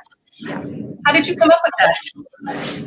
I think we all wanted it to be flowy and kind of come like full circle at the end. And so we were like, and we didn't really want to incorporate costumes because we wanted to be different characters throughout the whole thing. That's amazing. Thank you. How about you, Erica? Do you have a most memorable moment? I love Gum Girl. A superhero? Gum Girl. Oh, Gum Girl. Can you tell us a bit about Gum Girl? She's the princess of Taco World. Taco. And she's the princess of gum. Why did you choose that? Do you like gum? Oh, yeah. And also she only sang as a voice. There's no other way to sing. I remember she liked to sing a lot, which is really great. And because when we were drawing our character, all I could think of, and there was a song in my head. And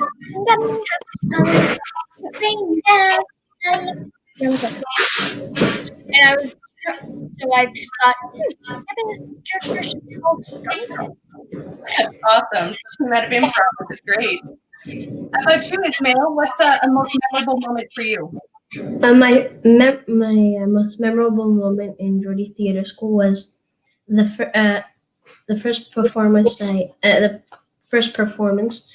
I ever did on stage at the McGill Theatre in front of 300 or 400 people. It was very fun. And what did you like? Were you nervous when you got out? There was like 300 people in the audience. Yes, I was very nervous, but then I just became my character and I forgot that everybody was watching. Oh my Lord, that's wonderful. And that was the same one when you were I'm obsessed with the spa guy with cucumbers. Excellent. So with that, those are the performance aspects, which I think is incredible that you get to go on stage. So what about in class? I personally have my favorite game of all time is Bibbidi Bibbidi Bob. So I'm curious if each of you have a favorite game or activity that you do in your classes with your teachers.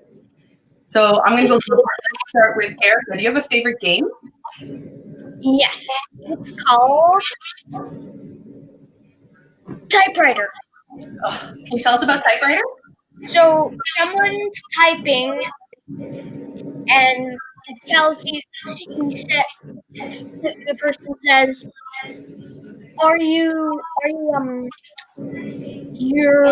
there's 3 princesses." Then three people come out and they become princesses. There was one of them. So them hungry. So then basically one person is typing and saying what the story is and everybody else acts it out? Yeah. Do you prefer to be a typewriter telling everybody what to do, or do you like to act it out? Do you like being the typewriter or the actor? Typewriter. I know that about you. You'd be a very good actor, I think. Okay, how about Ian? Do you have a favorite activity or game? So a few weeks ago, we recently did a guided improv. That was really cool. It's essentially like a guided meditation, but like improv wise. So they were reading a story and we were acting it out in our room. That was really, really fun. Oh, and that's something I wanted to say. Ian was in our teen ensemble that Mike and I talked about before, which is the new thing here. It's our way of bridging the education with professional development. And so it's led by Dakota Wellman, who is incredible. Do you like Dakota, Ian? No pressure. Yeah, Dakota's really great. Yeah, so it's led by Dakota, and we have guest artists. So the person you're talking about was one of our guest artists, right? Yeah, the guided improv was done by Michelle, who also used to be a teacher. Great, and I think that was the Laban workshop, so you guys were learning Laban. Yeah, Laban work is really great. It's really great learning like the physicality, and it's really helpful to really embody your character. It was amazing. Really I remember doing Laban at school, and I just love this idea of like physically, like how do we move and how can we change it? So it's awesome. Ismail, you have a favorite game? Yes. It's called Objection. So it's like you're in court one of the reasons I like it is I like pretending to be a lawyer, and the second reason is it's in my blood. Did you brought a prop with you? Well, yes, because my mom was a lawyer. This was hers. Well, that is still hers, but That's amazing. So do you like to be the one objecting? yes, all the time. I love being. And you were telling me before, when you play the objection, has there been one in particular that you really liked, or where you won? Well, unluckily we only did one, but I still think it was having warm fingers versus jelly eyeballs, but I still think jelly eyeballs is the better one. Jelly eyeballs. That sounds pretty gross, but amazing. You look really wonderful under that wig. It makes you feel very like strong. I feel like you're going to interrupt me at any moment, but awesome. So I'm curious. We're on Zoom. You are all taking classes right now online. So I'm just curious, what's been kind of the biggest challenge or the most interesting thing about being online for your classes? How about we'll start with Ian? So it's been really weird, especially with like connection and internet issues. So it's a lot harder, and considering like we're a team ensemble, like we're a group, it's been really difficult like actually doing like that group work because we're not all physically in the same space. We all have different distractions around us. So that's been challenging, but it's also been pretty great because at least we're still like getting to continue to do theater, whereas some of my friends I know haven't been able to, who are with me. Yeah, that's great. How about you, Estelle? What's been something either challenging or something really exciting about being online? Well, the challenging thing was people sometimes broke up and they froze, but I thought it'd be way, way, way worse, but it wasn't that bad at all, actually. So yeah, it's very fun. I remember you did a photo shoot of you during class, which was really fun. Great. How about you, Erica? Is there something that's been really great or really challenging about being online? Well, it's like really hard when my teacher Olivia breaks up, because if it's my internet that just broke her up, or it's hers, either way, I don't know what's happening. And I'm like, what are we playing? What are we doing? It's like a real improv moment to be like, what's going on? Unscripted. Great. Yeah. But you're in Quebec City, so it's kind of nice that you get to do your Geordie classes. Great. Levy. So we have like 20 seconds left. So very quickly, my last question is, what's been your favorite thing to do during the pandemic while you're at home? Favorite thing. And you have one, go, very quick. We only got 20 seconds. Go, Erica. I've been doing Geordie online and watching YouTube and playing on YouTube.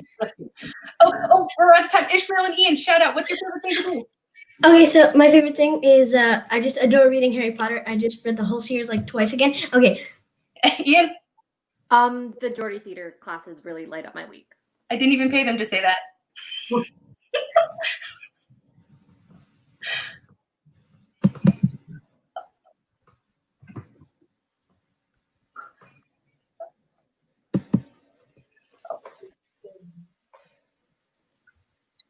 We can't hear you, Mike. Sorry. Oh, now I'm unmuted. Okay. Yeah, there you go. I just want to say thank you, Jess, for leading that interview. And Ian, Erica, Ishmael, like, it's been such a privilege to follow your journey through GTS and even from afar. And thank you for being a part of the Geordie family and a part of the Geordie Theatre School family. I expect really amazing things in your future, and I look forward to catching up with all of the things that you have in store. So take care and be safe, okay, Jess? We'll be in touch very shortly, okay? Thank you. All right, so folks, We're at just past the halfway point, and so this is a call. Check out the silent auction, the live silent auction that's happening on our website. We have almost all of the items have a bid. Some of them are at the value, but there's no reason why you can't extend that value. You can absolutely surpass it. And, make it friendly competition with your friends. Who can outbid whom? There's some really awesome items up there. Take a look. Again, geordie.ca/Geordie40 is the link. You can also give our staff a call. You saw Jess at the office. Yeah, there you go. There's the number, 514-845-9810. There are people that are there. Our staff is there wanting to speak with you, let you know where your contributions are going, and all funds are generously accepted. We really appreciate your support. Okay, now let's keep the party going. We have some great back-to-back performances showcasing the scope of what storytelling can look like. Sometimes you don't even need words at all, just an idea and an audience. And so we're really grateful to have the beautiful dance styles of 13-year-old Mzadi Amarante, dancer in the pre-professional program at Ballet Divertimento. Starting as an ice skater at the old age of 3, she became a competitive skater 5 years later, and has evolved those skills into the dance studio. She's trained with Alvin Ailey's summer workshop in Bari, Italy. I bow down, I am not worthy. And she was awarded a scholarship to continue her studies in Horton Modern Dance. She continues to study with Alvin Ailey in New York and builds upon her practice by adopting various styles from West African dance to hip hop to ballet. Her performance is going to immediately be followed by one of Montreal's favorite storytellers, Matt Goldberg. He's a comedian, writer, actor, and teacher, co-founder of the award-winning sketch and comedy improv troupe Uncalled For. Matt is also the founder and executive director of Confabulation, which is dedicated to the art of true life storytelling. His work has been seen at the Centre Phi, CBC, and Just for Laughs. I'll also add he's a valued Geordie board member and an all-around great guy. And closing this trifecta is Captain Catalyst, aka Stephen Rosenstein, a science educator, teacher, and entertainer who has reached more than 600,000 children during his 40-year career. This is for the toddlers, so get them out just for a little bit. Let them see some entertainment for our we and future audiences. Discover mysterious forces of nature, examining how physics lives all around us, and especially with all the toys and gadgets we may have in our household. You want to make sure your young one is watching this, all right? It's playtime. Enjoy.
The fire roars. The restless mob runs to the fire. With happy faces, shouts of joy echo around. Surrounded by killers, I am brought forth. Evil shines upon horrible faces. Besides the gloomy flame that rises to the sky, the fire roars. A woman roars. A fierce shout of joy arises.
Hello, good afternoon, Geordie. I'm Matt Goldberg, and just this past July, I'm driving through the middle of Ontario with my family, with Ella, my daughter, Catherine, my wife, Owen, my son. And I know what you're thinking, driving through Ontario in the middle of the pandemic, dangerous, but you gotta remember, right? It's July, it's cases below 50 in Quebec and Ontario. It was a beautiful time. We didn't know how good we had it. But nonetheless, despite that, it still feels like we're on some sort of covert spy operation, driving in this place we're not supposed to be. And adding to the danger, these bumps, these hills, these rolling hills. We're going north of Belleville, and it's all like up and down and up and down. And Owen is in the back seat, and he says, "It's a roller coaster! Yeah!" And like, I know it's not a roller coaster, it's just another boring drive through Ontario, but I am still so excited. I am so thrilled, as everyone in the car, because this is not just any spy mission. This is a rescue mission. We are going to a breeder, a dog breeder, just outside of Belleville, Ontario, to pick our puppy. And I start gushing about the 28 years prior when I drove with my family to the Thousand Islands to meet our puppy, to find our puppy. And I'm telling the kids about, it's so great. You get to meet all of the different dogs. You get to hug all of these little puppies. And again, July in the middle of COVID, you wanted to snuggle some puppies. Am I right? Snuggling all of these puppies was just the dream that we have. And I'm reflecting on the way that, when I was driving down with my parents to the Thousand Islands 28 years ago, it was the same. It was the same kind of energy, the same kind of excitement, the same kind of, boring-ish Ontario drive. But just like that first drive, we're talking about dogs, what we're looking for, what we want in a dog. We're talking about dog names. And it just comes back to me. I haven't thought of it since we drove to pick up Sarah, my dog that I had when I was a kid. My dad was convinced on the drive down that the dog we were going to pick, we were going to name Punky. And he revealed this to us on the drive up. And I mean, Punky is a fine name for some people, for some dogs, but it's not going to fit everyone. And as a kid, I remember thinking like there was no way I'm going to let this happen. And sure enough, by the time we got that car turned around after meeting her, she was going to be Sarah, my first puppy. And I remember so much about raising a puppy. I'm telling the kids about those first weeks, how great it is, how terrifying it is.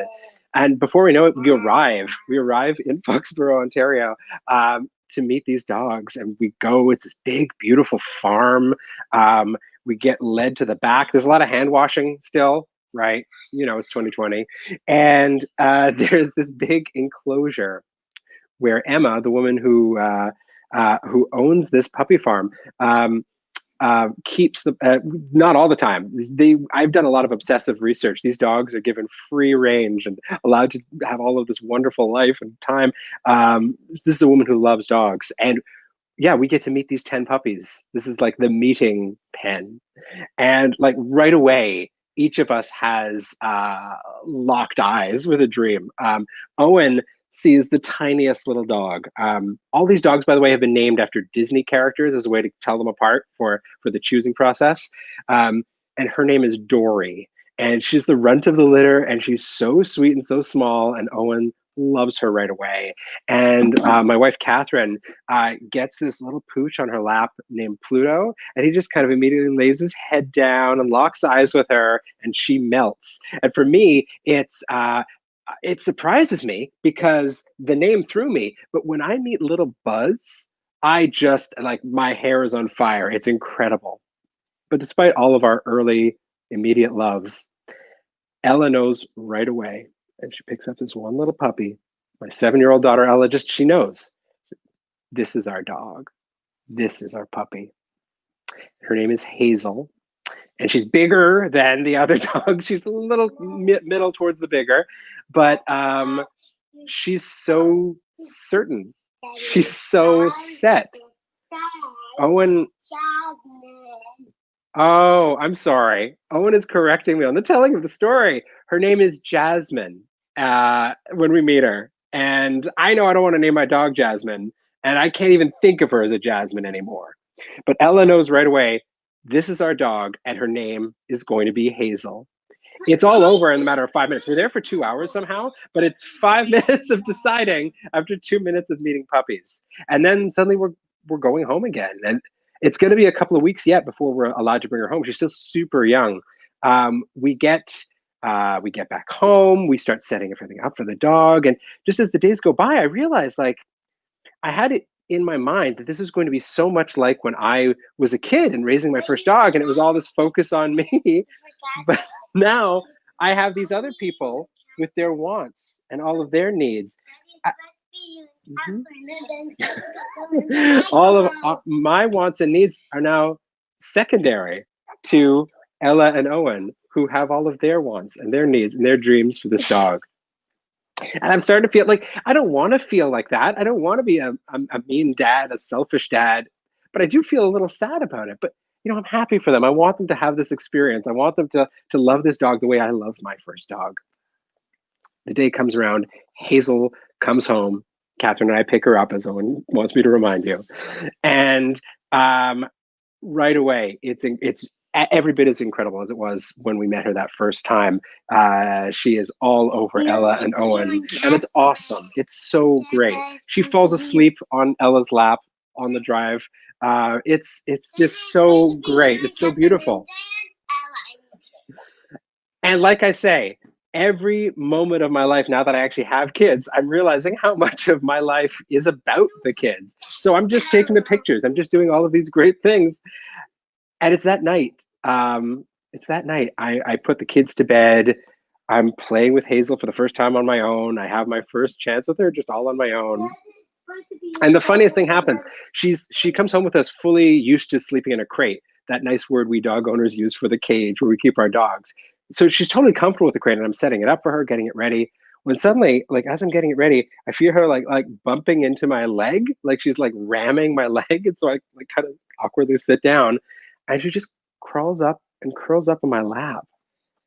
And I just have this beautiful 10 minutes of just giving this dog all the love in my heart. And I realize like I have to share so much now as a grown-up. But this moment right here, this is what I didn't even know I needed. This moment of connection, this moment of snuggle. I gotta tell you, we've had this pup in our house now for 3 months. She's 5 months old now. And every single night, she needs her good 10 to 15 minutes of snuggling before she'll go to bed, which I'm okay with, actually, because isn't that what we all need right now? A little bit of a connection, a little bit of family. And I'm so glad to be part of the Geordie family to hopefully keep that spirit alive for all of you. Thanks, everybody.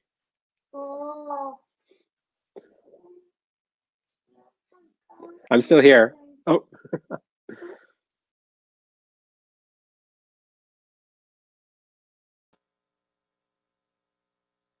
morning, I'm Captain Catalyst, and today I'm going to do my Mysterious Forces of Nature show for Geordie's celebration. So we're going to celebrate science too today. So Captain Cows is going to do some of his favorite experiments with some of his favorite toys. Let me show you my first toy. I call this the expandable universe. So watch carefully. So you take your toy and you open it up, like so. And watch this. We're going to press down on it and it's going to shrink. So I asked the children to make an imaginary telescope to watch the shrinking universe. It's going to start to shrink. Watch it. There we go. That's the shrinking universe. This is called the expanding universe. To get to know the children, I always bring my pinpoint. This is a great way to say hello to your audience. For example, here's Captain Cal's hand. Good morning, everybody. So you take your hand, put it on your pinpoint, and hello, everybody. There's my hand. And you can put other objects on pinpoint, dinosaur shapes, whatever you have around. So today we're learning about motion, momentum, magnetism, sound, energy, colors, light, spinning objects. So this shows you a little bit of spinning action plus like a tornado type effect with money. So we're going to try holding it up here like this. Okay, so you take your money, you put your money right here, give it a little bit of a push. Watch this. And then you catch the money.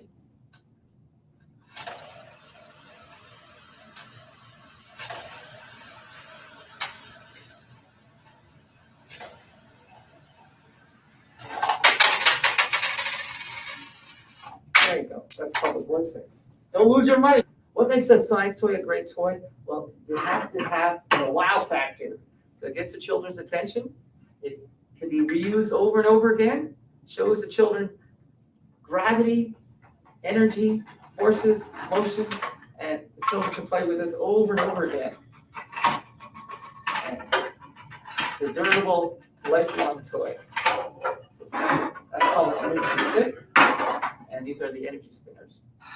Now we're going into the science of sound, the sounds of science. Here is a sound tube, very simple tube. What it does, makes amazing sound effects.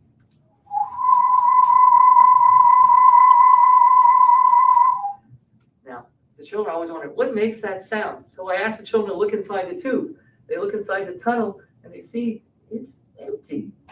And the tubes come in different colors, and you get these at hardware stores. You can change the frequency of the sound. And amaze the children. And they also come in these kind of colors.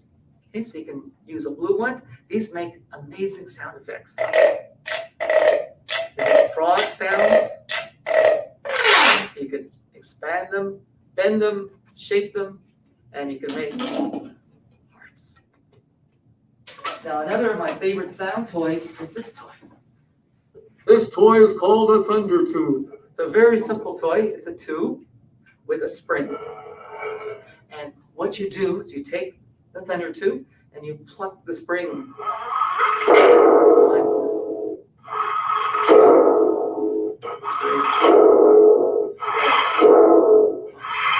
And then you put your hand over the top, and that changes the sound.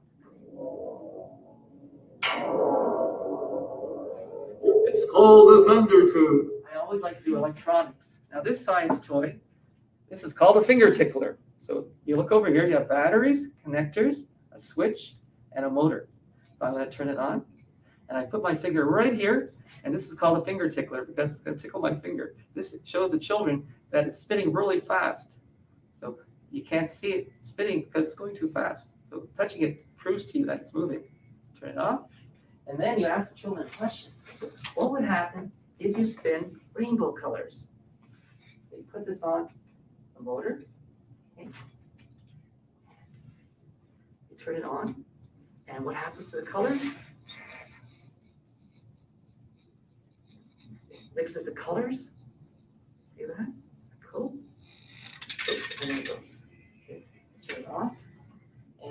next one is really cool. You show them this bird.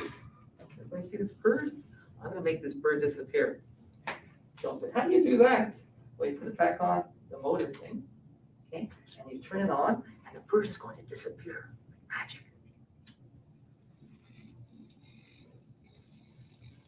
See the birds disappear? Turn it to circles. So that's our first table of science. Now we're going to go to this table. Switch tables. Now, let's go to some magnetism tricks. This is my hardest trick. So you got these magnetic spinning tops, and you'll notice they like to stick together sometimes. Sometimes they like to repel each other. So you notice that will teach children how magnets behave. So what you have to do is you have to spin it on this black magnet. The problem is it's so powerful, it won't let me spin the tops. So you have to put this stand on there. Okay, watch this. Give it a good spin. This is called levitation. 5, 4, 3, 2, 1, levitate. There you go. Levitate. Try again. So you spin your top, and it will levitate. The magnet pushes up. So now we're going to build one of my favorite science toys. Okay, this toy will show you an optical illusion effect. So you have to put it together. So watch quickly. I'm going to put it together. Try to guess what it does. So here's the stand. Comes with a light. You can turn it on. Put this on top. A little viewing screen. Okay. Something to spin. Put it together really fast. That spins. It comes with this. These are mirrors. And you have your pictures. So what's going to happen when you put the pictures on the circle, make the spin, the pictures will disappear. They're spinning too fast. So the inventor of the praxinoscope, this is what this toy is called, had to figure out how to slow down the pictures to make you think you're watching a movie. So the inventor put some mirrors on the toy, and watch this. It's like magic. This is called a praxinoscope. And the horse is racing. Do you see the horses racing? That's a motion picture toy. Cool. So you can see how they made the first cartoons.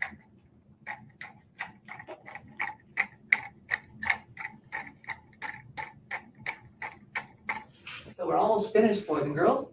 So toys come in all shapes and sizes. We have magnetic toys that come apart. I always ask the children, how many magnet pieces make up the ball? Put the ball together, they take it apart, and like magic, watch what happens to the pieces. They go into the ball like magic. It's magnetic. How many pieces do you think can make up this ball? Can anybody guess? Is it more than 20? More than 50? What do you think? The answer is 30. There's red ones,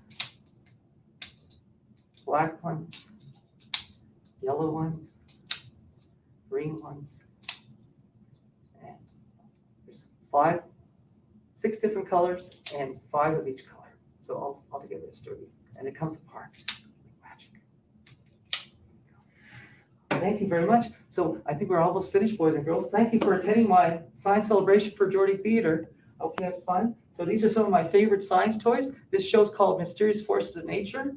And I'm doing shows all over the place now, showing people my favorite science toys. And a lot of these toys you can get at the dollar store. You can purchase them at wonderful toy stores around Montreal, around Canada. And you can have fun doing science at home, learning about physics. Thank you very much. Bye. Thank you so much to our trifecta of storytellers. Again, dance, storytelling through text and spoken word, and of course, education. These are amazing stories, and the possibilities are endless. And so let's take a moment and see what's going on at Geordie HQ, and have a chat with the mastermind behind this event and Geordie Board Vice President, Madame Caroline Hoyt. Caroline, are you there? Yes, I am. Okay, I'm just trying to adjust my position. How's that? Look at you. Look at you. I didn't even notice the hair before. You are taking it way back. I am. Oh, that's better for the lighting. There we go. Yeah. There we go. How are things going at the office? Oh, pretty good. Pretty good. Yeah? We're getting some calls in? Yep, we've got a few calls. We've gotten about a handful, but I'm sure there's still more to come. People are just finding the way to their phones and warming up. Yeah. Excellent. So let's maybe put that phone number once again. It's 514-845-9810. Take an opportunity, have a chat with real people as opposed to the internet. Have a chat with Caroline. Violet is there. Jess is there. Caroline, why don't you offer our listeners, our watchers right now, what's a big reason why donate to Geordie? Geordie is an amazing cause that brings theater to young people and their adults, whether that be at a main stage performance for the public or at their schools. But Geordie is using theater as a vehicle to do much more, just to engage people in different civic and social and community causes. So it's the third largest English language theater company in the city and the third largest theater for young people company in Canada. So we are here, we are large, we are doing our thing, and we represent and we do a lot of good through the lens of theater. And certainly with the support of board members and such as yourself, as well as generous donors and supporters. Caroline, what was one of the reasons why you decided to say yes on joining the board? You mentioned what it is that we do and what makes Geordie unique within the ecology, but for yourself, you're a parent as well to a young boy. And so what are some of the driving forces for you? Why did you join? Well, I've always been interested in the arts, and the arts has enriched have enriched my life in so many ways. So I was a bit intrigued to kind of find out up close and personal in terms of the inner workings of how an arts organization does what it does. And I was, or rather, Dean Patrick Fleming was my next door neighbor up until just this spring, and so that's how I got a taste a bit of what Geordie does and what's involved in running the company. So when Dean was in his last year, it was at that time that I joined the board. And another reason is too, I always promised to myself that if I'm taking time away from my son to do other things, it has to be causes from which he will benefit. And he's learning a lot about theater from my involvement in Geordie. And something that's really near and dear to my heart is that with someone such as yourself, Mr. Mike Payette, who looks just like my son, or both of you are both Black biracial men, you are a role model to him, and he's seeing that someone who looks like him can do something professional and earn a living that's not hip hop or basketball or football. Not that those things don't have their place and value, but there's life beyond those things that are stereotypically associated with boys who look like him. That's so brilliant, Caroline. And you know how much love I have for the little man, Thomas. And, you know, if there's one example as to why we do what we do, it's certainly young kids like him. So thank you so much. Thank you for all of what you do for Geordie. Thank you for spearheading this event. We will have a chat a little later on, but I'd like both of us to introduce our next guest. I'm going to keep Caroline on. There you go, because we both have a relationship to this gentleman. And let's go forward. Awesome. Okay, so now throughout these times, we know that Geordie is staying true to its mission by connecting theater to our audience and community. And someone who has been a stalwart in the community is poet, musician, and educator Jason Selman. I met Jason over a decade ago as a guest artist for Black Theater Workshops Youth Works program, and I haven't looked back. Jason Blackbird Selman is a multi-talented trumpet player and community worker. As an author, Caroline, you yourself are a children's author. You know some of his work. His works include The Freedom I Stole, Africa as a Dream that reveals through my heart, and is the co-editor of the poetry anthology Talking Book. His work is grounded in the themes of ethnomusicology, surrealist expression, love, and the intersection, speaking of which, of masculinity and emotional vulnerability. Please welcome, Caroline, my dear friend, Jason Blackbird Selman. Hi, Mike. How are you? How are you, Jason? I'm good. I'm good. Thank you so much for being with us. And whenever you're ready, sir, I'll see you at the other side. Okay. All right. So, good afternoon, everyone. I have two poems. I'm really happy to be here supporting Geordie and supporting arts because arts and theater specifically change lives. Please support, please, send your kids if you can, and support the arts in these times and in all times. So I'm going to get started. When the courage came, when forgiveness came, it was just the way you felt. The work was done more than the time had passed. When the light of your spirit changes, the body becomes a lantern. With lantern heart and lantern eyes, you can now see clear. The heart like a heater, a thumping, stomping flame, just love, just love. You see what I see, how beautiful and delightful she is, how much she has changed our world. To bond with sunlight, lie beside her, breathing easy now. The books burnt so that we can write anew. There is sweetness in this. Tribulations end, this understanding. The promises to yourself you kept. I have one more before I go.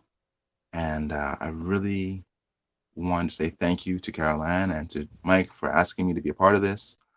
It's really important that we support the arts and let our children understand that it's a crucial part of who we are as a community, as a culture, and that it has value because it does change lives. And this is what we've leaned on during this time of pandemic to keep us going and keep our sanity, our mental health.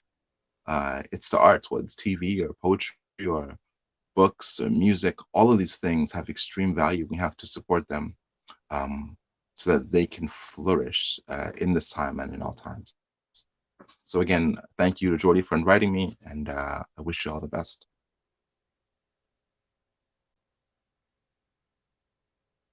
Love. What greater mystery? What silent sensation to haunt this happiness, bleak evening hours, beauty to bind us, arisen untouched, remember the best of times, eyes wide open and interlocking. The measure of a man is kindness. So many handle this world with hot hands, compassion but a shadow, kindness but a crime. How do we know that we are in love? Is it in the heart or in the head? Perhaps it is in what the head and heart say to one another when they agree. One not overwhelming the other, but both being overwhelmed together. Unity. Only in honesty is there kindness. Only in every attempt to show sincerity. I awoke this morning and I remembered you, not with longing, nor with want, with laughter, with tears, with hope, with joy, with love. Thank you. Jason, so much for your words, as usual, your voice, your inspiration on everything that you do for so many people. Love to you. Stay safe. Much love to your family as well. Thank you so much for being with us, Jason. Thanks, Mike. Take care. You know what? I think this is a good segue for our next guest. But just before, I think it is time for a 40-second party pit stop. DJ Toback, take it away. Can you, my darling, can you picture this? Dream if you can, a courtyard, an ocean of violets in bloom, strike curious poses. They feel the heat between me and you. Just leave me standing, alone in a world that's so cold. Maybe I'm just too demanding. Maybe I'm just like my father, too bold. Maybe you're just like my mother. She's never satisfied. Oh, hi there. Okay, thanks, DJ Tovak. A very, very special guest is up. One of my dear friends, colleagues, and a pillar in the Montreal theater community, past artistic director Dean Patrick Fleming. Certainly, if you know Geordie, you've seen the beautiful work that Dean brought to the company during his tenure. Starting in 2005, 2006, and for 10 years later, Dean brought memorable adaptations and new works to Geordie's repertoire, including Alice in Wonderland, The Jungle Book, Anderson's Inkwell, and of course, the very, very beautiful Beethoven Lives Upstairs. He's commissioned and developed dozens of works with Geordie, including Shared Account, Instant, which won Geordie's first Dora Award, and the internationally celebrated Jabber. Since leaving Geordie in 2016, he is a staple teacher and artist at the National Theatre School of Canada. He is now currently the artistic director of Hudson Village Theatre. Let us welcome Dean Fleming. Hey. Dean. It's good to see you. Hey, good to see you. That was the best dance ever. What you were saying? Say that again. That was the best dance ever. You're seeing all of like the inside voice dance moves that nobody should. Well, here we are. A bunch of people are going to see it, so it is what it is. Thanks, man, and thanks for being with us. I know it's crazy times in the world, but also in theater, and so the fact that you're here with us celebrating Geordie's legacy means so much, and thank you. Oh, I'm so happy to be here. I want to sort of dive into straight into some of the impact that you brought to Geordie. Now you've had a long history with the company, certainly latest as an artistic director, a director before that, and as well as an actor. And I've said this story so many times, and Julie and the group, we were talking about it earlier as well. Promise is a Promise, which was really one of those shows that had such a unique, profound impact on so many communities and young people. And I'm pretty sure you were involved in the production that I saw in elementary school. I can't remember. I think it was like 92, 94. Do you remember if you were in that one? It was 94, I think, and I was an actor. Yeah, that was my first gig out of theater school. And so what drew you to a company like Geordie? What sort of attracted you in working with young people, even at that early stage in your career? Well, I mean, firstly, it was a gig, coming out of theater school to get a gig that lasts 7 months and 7 months of a paycheck as an actor is pretty incredible. And that, I think, stands true to today. So, I mean, I think at the beginning, I have to admit, I didn't know that much about the company. I knew it was a rite of passage. I knew doing the tour was a rite of passage into the professional theater community, at least for some people. And, but I got to know the company really well. And Elsa Bolam was always really a special person, and she was really always very, very kind to me and followed my career after the tour. I left the tour to go direct a show, and she just saw everything that I was acting in and everything I directed, and then she hired me as a stage manager, which nobody has ever done or will do again. And I worked as a stage manager, and then she hired me to direct Robinson Crusoe, which you were in, and I just the company became just always special to me. It was a good fit. It was, for some reason, for me, it allowed me to be playful. It allowed me to be creative. It allowed me to learn. Every single time I did something with Geordie, I learned more and more about being an artist, about being a leader, about being just a creator. So it was just a great fit always. And I think what what we certainly brought from Elsa, but certainly during your time there, is the notion, especially when we think of theater for young audiences, certainly the perspective of the stories and the audience is certainly for young people, but sort of bridging the gap between the older folks, you know, in their lives and the adults in their lives, and how you can engage them in the conversations with the young people through theater. And that was something that has been really inherent in a lot of the foundation of Geordie, and you really sort of catapulted that during your time. And so I'm curious about, you know, if you could share some of your sort of guiding forces that influenced what kinds of shows you wanted to bring to young people, to schools and their communities. What were some of your inspirations? I think, yeah, it changed, you know, it changed throughout the time I was there. You know, I think after doing Robinson Crusoe, and then when I became artistic director, the first show I did was Alice. And it was just, I just wanted to try something really big and bold and fun. And I saw the impact that had. And I guess I just always wanted to continue that, and wanted to always do really good theater. I wanted our community to be proud of the work that Geordie was doing. I wanted artists to come and want to work with us. I really wanted that a lot. And I guess I just wanted to take kids on a journey, and give them, as I grew and as the company grew, I started to realize how complicated the world was, and I started to see how much kids had access to that complicated world. And I always thought about that, how important it was to give context to the kids.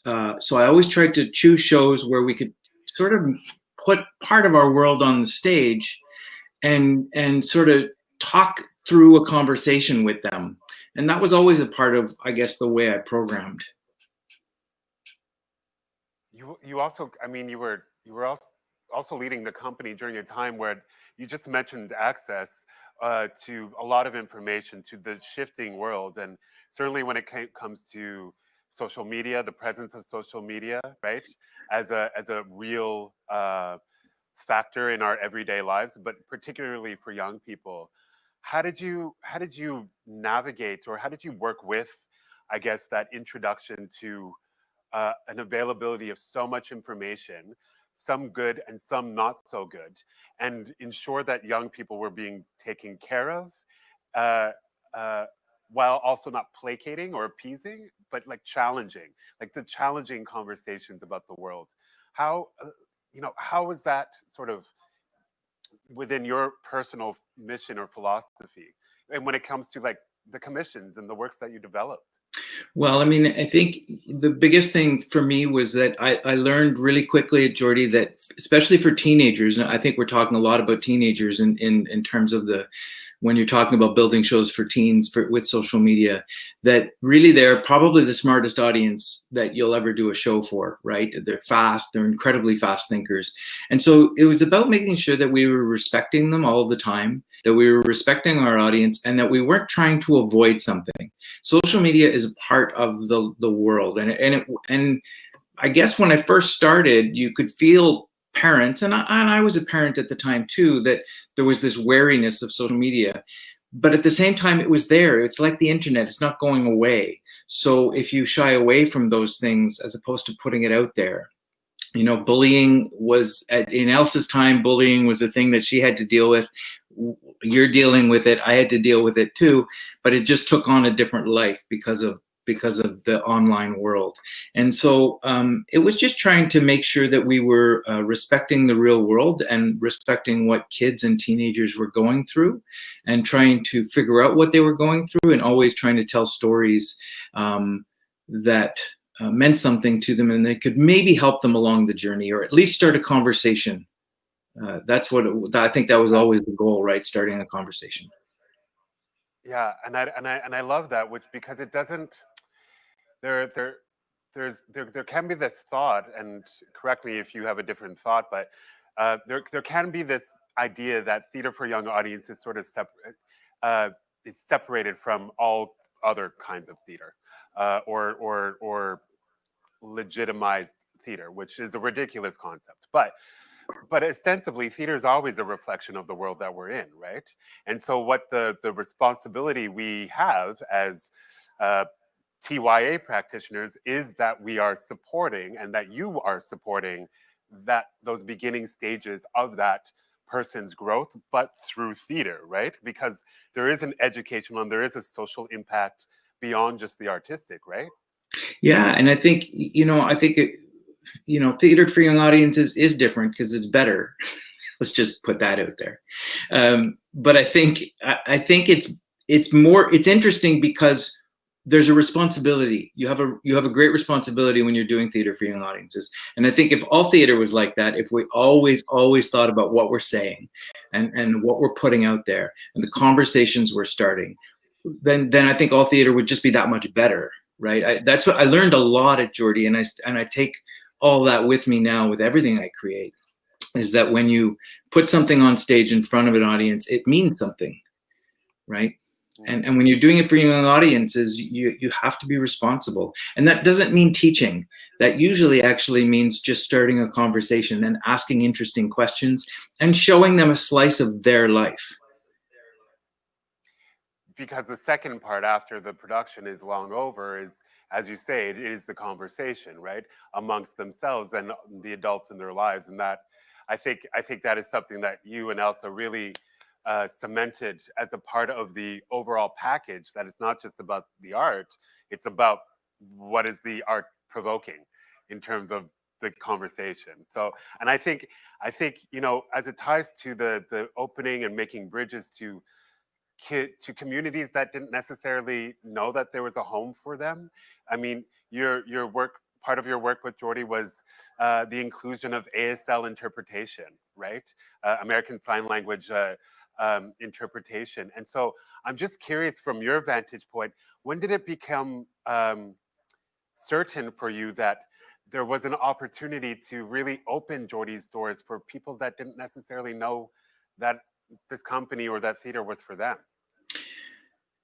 I think Geordie had that inherently in it when I got there. And what I was able to do when I got there was I was able to look at the audience and see the audience we were doing theater for, and realizing that it was such a diverse audience. And so to respect that audience, we had to make sure that we were putting everybody in our audience on our stage, that there was representation. So I guess it started with that. That became more and more important to me as my time went on at Geordie. And so bringing in the ASL interpretation was just kind of a natural next step, And then when we did it, what was amazing was I actually only realized the importance after I did it, because I saw how far people were coming to see the show. They were driving from so far away because there just wasn't that much accessible theater for that community. So it was really great, and it's great to see how much more there is now, But I think we changed the title, we changed the moniker to Theater for All Audiences pretty early in my time at Geordie, and that was really exciting to me. That was because I think it was more what we were doing. We weren't just doing theater for young audiences. We were doing theater for all audiences because their parents mattered and the teachers mattered. And I was seeing more and more just adults without kids coming. So it kind of made sense.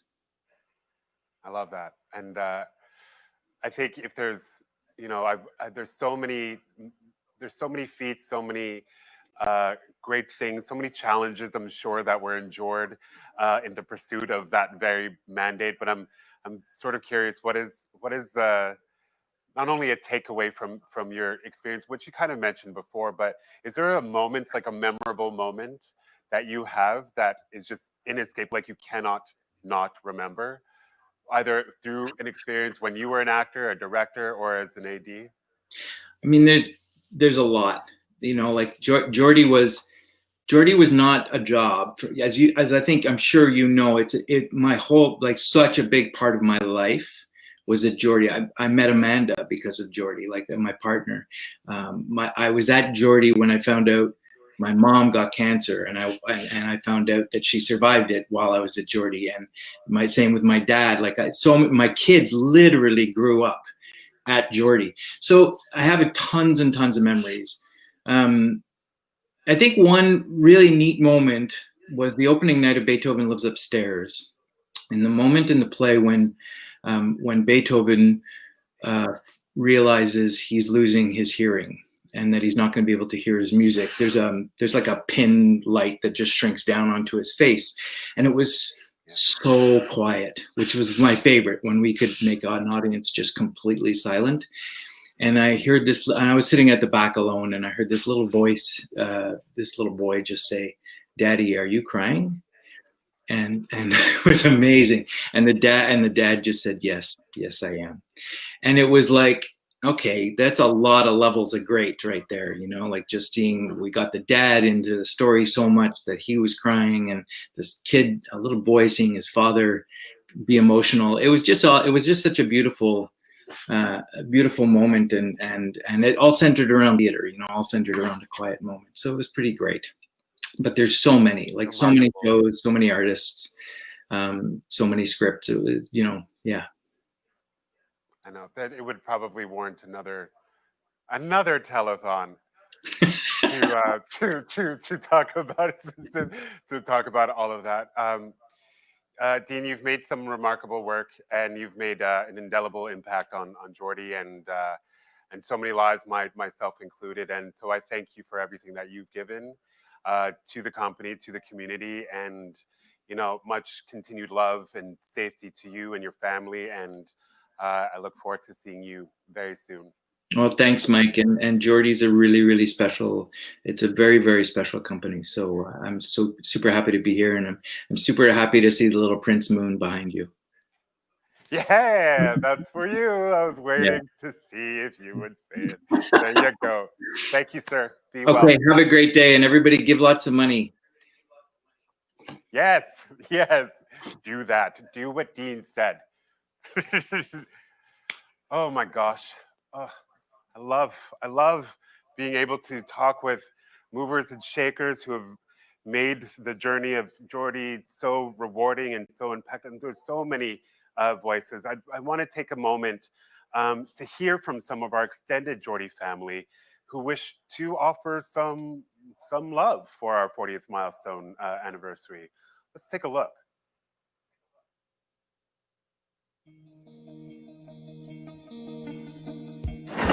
Happy 40th birthday, Geordie! Happy birthday, Geordie. Thank you for all the years of inspiration and imagination. Hi, Geordie. It's Morris calling from Cape Town. Happy birthday, 40 years old. I'm 86. When are you going to come and catch up with me? Come to Cape Town, visit me. It's summertime. Fantastic. All the best. Lots of love. Bye. Thank you, Geordie, for giving hundreds of thousands of young people the gift of live theater, and for giving us, thespian wannabes, moments of fantastic joy. Happy 40th birthday, Geordie. Hey, Geordie. Happy birthday. I remember when you were born. Man, you were an ugly baby. But look what you've grown into. Happy birthday, everyone at Geordie Theatre, from your friends and colleagues at Young People's Theatre here in Toronto. Have a fabulous birthday. I hope we're all here, not just next year, but for many, many years to come. It's been 40 years of sparking the imaginations of children and young adults and telling them that anything is possible. And so the little kid in me is grateful for Geordie, and the artist in me is grateful for Geordie. And I'm so excited that this is 40 years. Here is to 40 years more. Happy birthday, Geordie. I've been a fan of Geordie since Elsa first started taking the magic of theater on a road trip to schools. And what a trip it's been. Happy birthday, Geordie. Congratulations, Geordie, on your 40th anniversary. Not only do I remember being grateful to have Geordie around to support my own love for theater growing up, but now I get to make those memories with my kids. Happy birthday, Geordie. We'd just like to wish it every success and to congratulate everybody who has been responsible for that, especially Elsa Bolam, who thought of the idea over her kitchen table 40 years ago. And I would like to wish a happy 40 more years to Catherine and Mike for the company that entertains thousands of kids every year. Happy birthday, Geordie. You make the world a better place by telling stories that fight for social justice and for beauty. I'm proud of the work we've done together. Here's to many, many, many more birthdays and to many, many, many more plays. Happy birthday, Geordie Theatre. You look so young for your age. Geordie, at 40, you know I'm a huge fan, but I just wanted to take a minute to wish you all a very, very happy 40th anniversary. Mwah. So happy birthday on 40th anniversary year, and may you have 40 more years, and we hope to support you for those too. Happy birthday, Geordie. It's amazing. Congratulations. It's just, I don't know, apparently you're 40, but you don't look a day over. Happy birthday, Geordie Theatre. Thank you for continuing to foster and inspire audiences of all ages in Quebec and beyond. Hi, everyone. Let me take a moment to wish you and wish the whole Geordie family a splendid 40th anniversary. Birthday to you. Happy birthday to you. Happy birthday, dear Geordie. Happy birthday to you.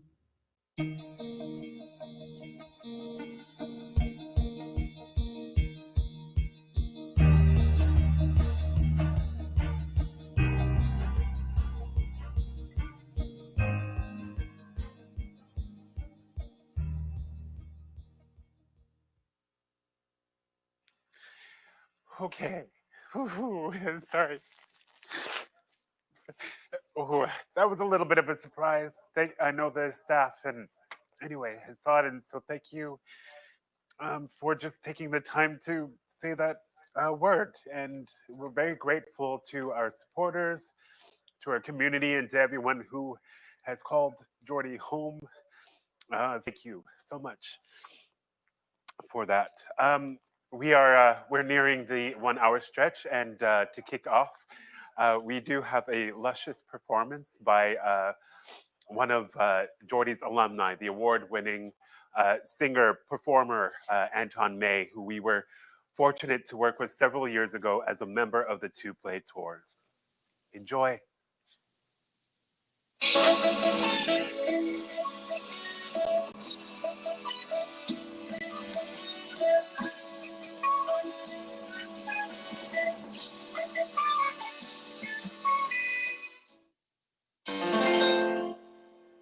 Look at me.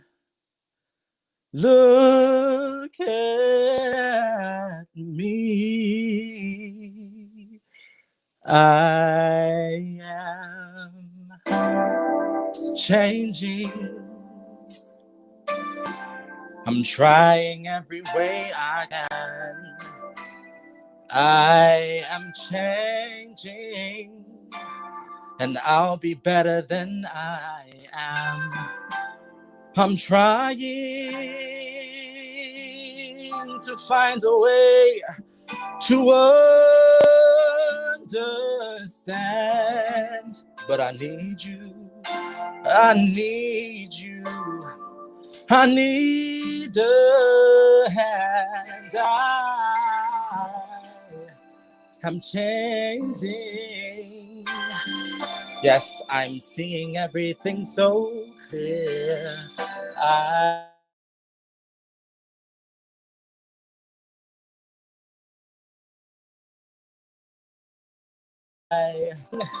And I'm gonna start right now, right? And I'm hoping to work it out.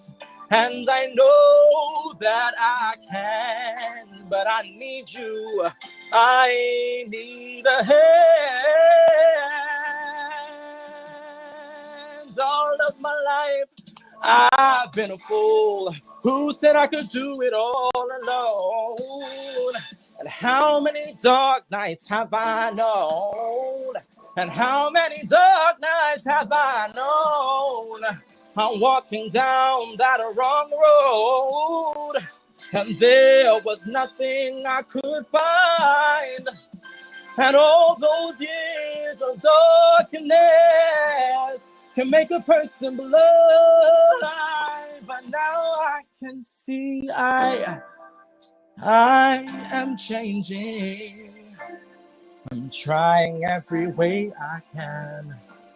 I am changing. I'll be better than I am. But I need a friend to help me start all over again. That will be just fine. I know it's gonna work out this time, 'cause this time I am. This time I am. I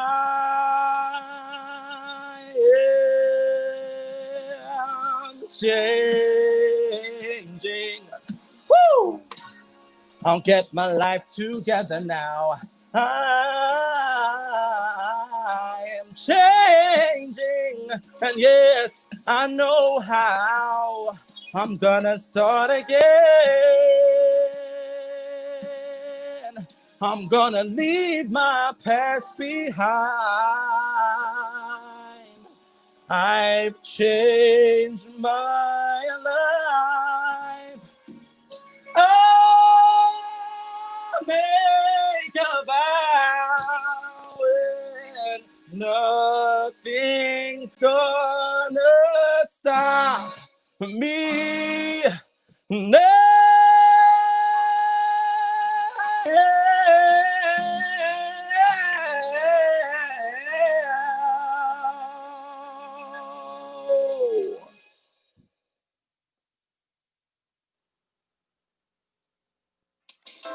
Anton, Oh, hi. how you doing? I'm good. How are you? That was so. Anyway, I said luscious in the beginning for your prelude. That was pretty dope, Anton. And even with like, there was a little bit of a glitch earlier on, but you like sang past it, and it was like, that's what makes you a pro. I didn't even notice. No, of course not, because you're just doing your thing. Are you keeping well? You keeping safe? Yes, keeping well, keeping safe. I have been working since the beginning of the pandemic at a hospital and a cafe. So very humbled by the experience. And I'm grateful that 1, I'm employed, and 2, that I'm healthy, and 3, that I could be here with you today. It's such a pleasure to see you. And, you know, Anton, you were always a part of the family. We'll get to see each other again. You know it. In the meantime, thank you so much for everything. Keep well, stay safe, and much love, my friend. Happy birthday, Geordie. All right, let's check in with the office. Hello, Mike. Hey, Jess, how's it going? Hey, you're doing great. You missed your calling. Hey, thank you. Right back at you. The guests are pretty awesome, eh? All of the performers and... The performances, the interviews, I'm just like, I started crying at Dean, and then I just continued through the video, and then I was like, get yourself together, Jessica. Mike's about to check in. Exactly. Well, okay, let's get ourselves together. I hear you have some silent auction news. Yes, I'm putting on my lights for this. So far, we have raised in silent auction, text from Catherine with the latest numbers, $6,060 in silent auction. Lights. Silent auction Camera. alone, right? Yes. That's amazing. Congratulations to Geordie, but thank you to all of those who are making those bids, those high bids. There's still time, right? There's still time. The auction is going to close a little bit after the event is done. So keep that competition going. And the folks are still on the lines to take donations, right? So that Jess has a phone to prove it. Why don't you lead us into our next guest? I will. I'm going to get serious. Okay. It's a pleasure to introduce the amazing Toddski, aka Todd Shapiro, a magician comedian who specializes in shows for children as well as adults. You may have seen him at a birthday party, school assembly, corporate event, daycare, seniors residence, you name it, he's been there. For nearly 40 years and after over 3 1,000 magic shows, he has challenged all laws of nature as he short-circuits the logical brain cells of your mind. Let's welcome the amazing Todsky. Hello, hello, hello. I am the amazing Todsky. Now, coincidentally, or is it coincidence, just as Geordie Productions has turned 40, I've been a professional magician for 40, actually no, not professional. I started off not professional. About 40 years ago, I was not so good. I was called the mediocre Todsky back then. Years later, I became the fairly good. And a little while back, I was the great Todsky, but I'm no longer great. I'm now the amazing Todsky, of course. I just wanted to say that doing magic online is an unusual thing. I'm sure for many people to perform online, it's very, these are strange times. But despite what some of my fellow magicians have told me, I believe it's possible to still have an interactive magic show online. And so I'm going to attempt that now with a card trick. Okay, as you can see, there is a full deck of cards here. Well, they're all different, as you can see. Now, let's see if this translates well. Okay, so just somebody randomly say stop. Oh, you want, somebody out there said stop right here. Okay, is it the ace of spades? That doesn't work well. No, let's try something else. Actually, it's true. Card tricks are there are thousands of card tricks, and almost none of them work in this situation, except for one. I'm going to show it to you, although it doesn't exactly use cards, but it does. You'll see what I mean. One moment, please, and here we go. Yes, I'm going to display on a banner 5 cards, and I'd like you audience members to please memorize one of those cards, and one of those cards only. Please remember the value and the suit, not the suit I'm wearing or whatever this is. Never mind. Okay, let's see. So we have a choice of 5. Let's move back here. There we go.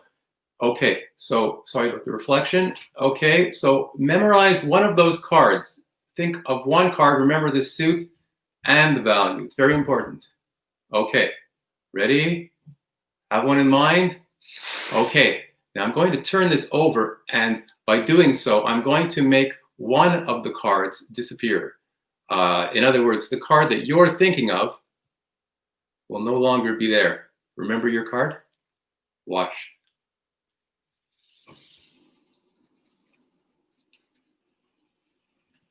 Your card is gone. Thank you very much. You may applaud. Next, there's many people will ask me, the amazing Todsky, how do you do your magic? And I'm going to give you a little hint. Some of it does require technology, and I'm going to give you an example of that. This is technology. Well, yes, it's an old technology, but I'm also going to show you a new technology that's newer than a pen. And it is this. This may look slightly familiar, but you're not quite sure. Some of you somebody mentioned a sharpener, and someone said a pencil sharpener. That's half correct. This is actually the world's first pen sharpener. Yes, this is actually a pen. Now, I know some of you out there, and many people have done this, in their school days, or even afterwards, if they were still immature, they would try sharpening their pen in a pencil sharpener. Okay, so that, of course, didn't work very well, as you probably found out. And so this is made for sharpening pens. And I'll show you how it works. It hasn't been invented yet. It will be invented in about 13 years. It will appear at the Future Shop, which is a reopening of the from the past. The Future Shop, which closed in the past, will be opened in the future Shop. So here's how it works. You take your pen and you place it. Let's see, good. Okay, we'll place it right here, goes like this, okay? And then you sharpen it like this. You just push it right through like that. And you see how it sharpens the middle. And it's no pieces. It's very, very effective and efficient. And what's good about this, what I like about it, as opposed to other pen sharpeners that will be invented in the future, this one you can unsharpen also afterwards. So you see how it is complete. So just once you get yours, you don't do it this way. You do it, this way here. And you push it in like this, silent motor, it sharpens the middle, beautiful. And then you can unsharpen it like so. Any questions? I guess not. Okay, let's move on to our next magical effect. Now, there's another thing that is very difficult to do online when there's no interaction like this, and which is mind reading, because, well, I'll give you an example. Let's try something. I want everyone out there to think of a number between 1 and 10. Okay, think. You got it? Okay. Think of that number. I'm going to guess your number. 6.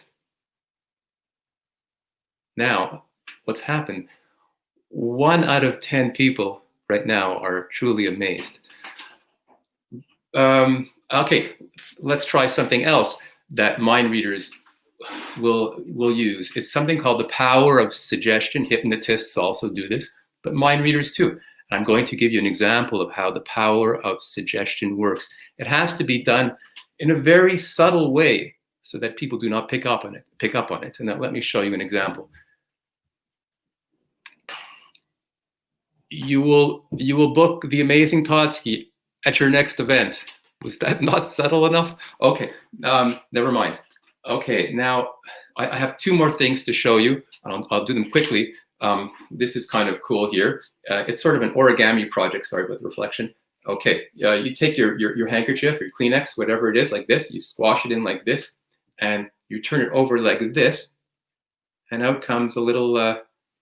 Yeah, isn't that cute? It's a little mouse there. Uh-oh, I think it's dead. I'm gonna have to give it mouse to mouse, mouth to mouse resuscitation.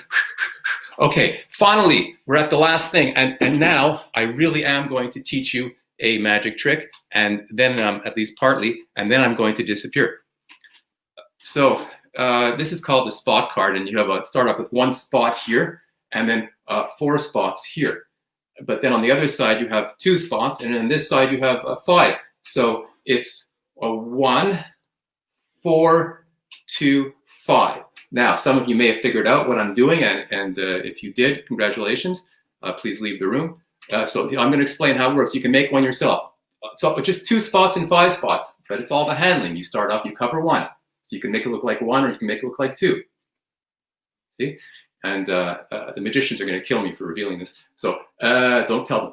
4 here or 5 here. See, it's just how you cover it. That's all. Now, there is an advanced version which works like this. If you use 2 hands, you can do the 3 there. But that's the advanced version. And the same thing on this side here. If you use 2 hands, you can show 6. Now, I was told by a senior magician some years ago that it's possible if you have 3 hands to do something like this, but I find that hard to believe. Thank you very much. I'm the amazing Todsky. Happy birthday, Geordie. All the best. Love you all. Hope you're all doing well. Mwah.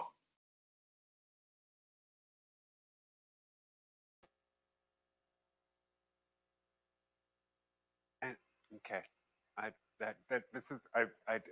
this is what I do with information, secrets, and magic information. But okay, thank you, the amazing Todsky, for that.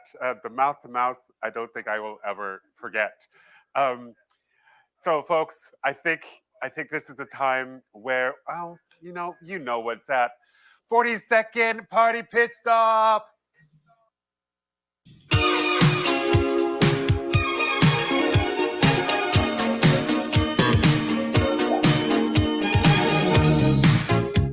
She's simply awesome.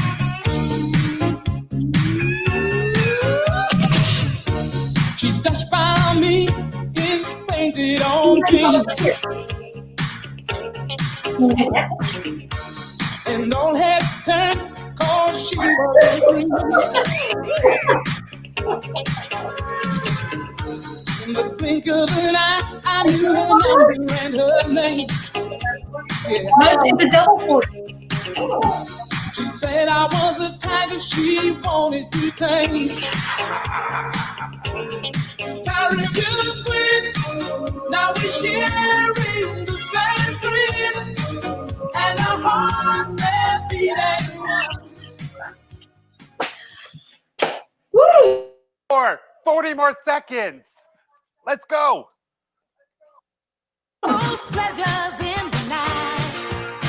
I want to love you, feel you, wrap myself around you. I want to squeeze you, please you. I just can't get enough. And if you move real slow, I'll let it go.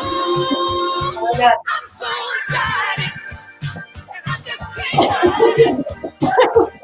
I'm about to lose control, and I think I like it. I'm so excited, and I just can't hide it. And I want to. We shouldn't even think about tomorrow. Okay, folks. Less than an hour to go. Our staff are still by the phone lines. What's that number again? It is 514-845-9810. Let's get it on the screen. There we go. Let's keep it all going. Check our social media as well. Let's keep moving with a performance by the illustrious musical duo Nathalie Gervais and Richard Wills. Nathalie has sung in various musicals, choirs, and bands in Montreal. She's an elementary school teacher and administrator, and she's accompanied by Richard, who has a professional music career that spans over 50 years. He's worked with artists who have also worked with legends Elvis Presley, Bob Dylan, and Neil Young. Take it away.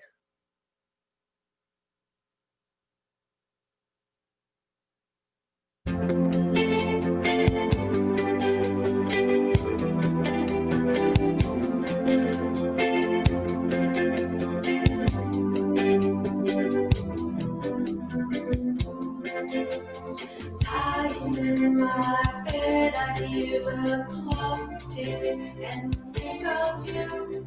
Caught up in circles, confusion is nothing new. Flashbacks, moonlights, almost left behind.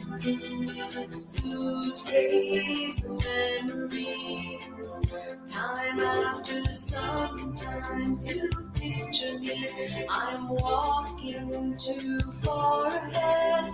You're calling to me. I can't hear what you said. Then you said, go slow. I fall behind. The second hand unwinds. If you're lost, you can look and you will find me. Time after time. If you fall, I will catch you. I'll be waiting. Time after time. If you're lost, you can look and you will find me. Time after time. If you fall, I will catch you. I'll be waiting. Time after time.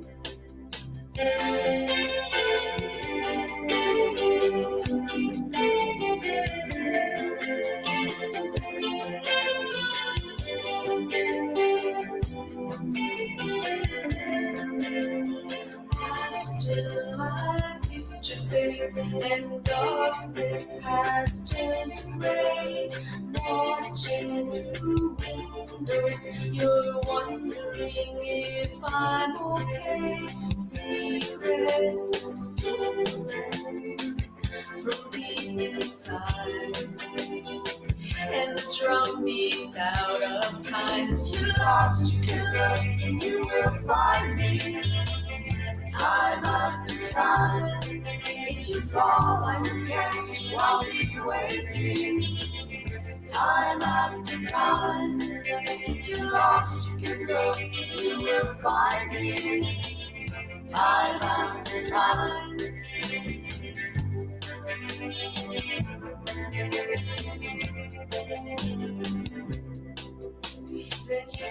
say go slow, I fall behind. The second hand unwinds. If you're lost, you can look, you will find me. Time after time. If you fall, I will catch you, I'll be waiting. Time after time. If you're lost, you can look, you will find me. Time after time. If you fall, I will catch you, I'll be waiting. Time after time. Time after time. Time after time. Time after time. Time after time. Time after time. Time after time.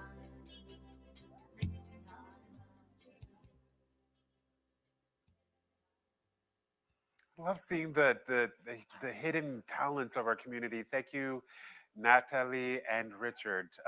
Thank you for being a part and supporting Geordie. Now, folks, we have one more performance for you all, and it's our headliner artist, Jonathan Emile. But just before, I'd like to talk with Geordie's president, Mr. Brett Houghton. Brett, where are you at? I'm just at home in the plateau in Montreal, Mike. How are you doing? How you doing? How's the telethon going for you? Oh, it's been an amazing day. Thank you so much for hosting this. Thank you everyone behind the scenes. Thank you to all the donors, and thank you to all the performers. Oh my God, it's been beyond what I could have imagined. And we still got one. We still have our headliner to go, Brett. We still got more. I know. I can't wait.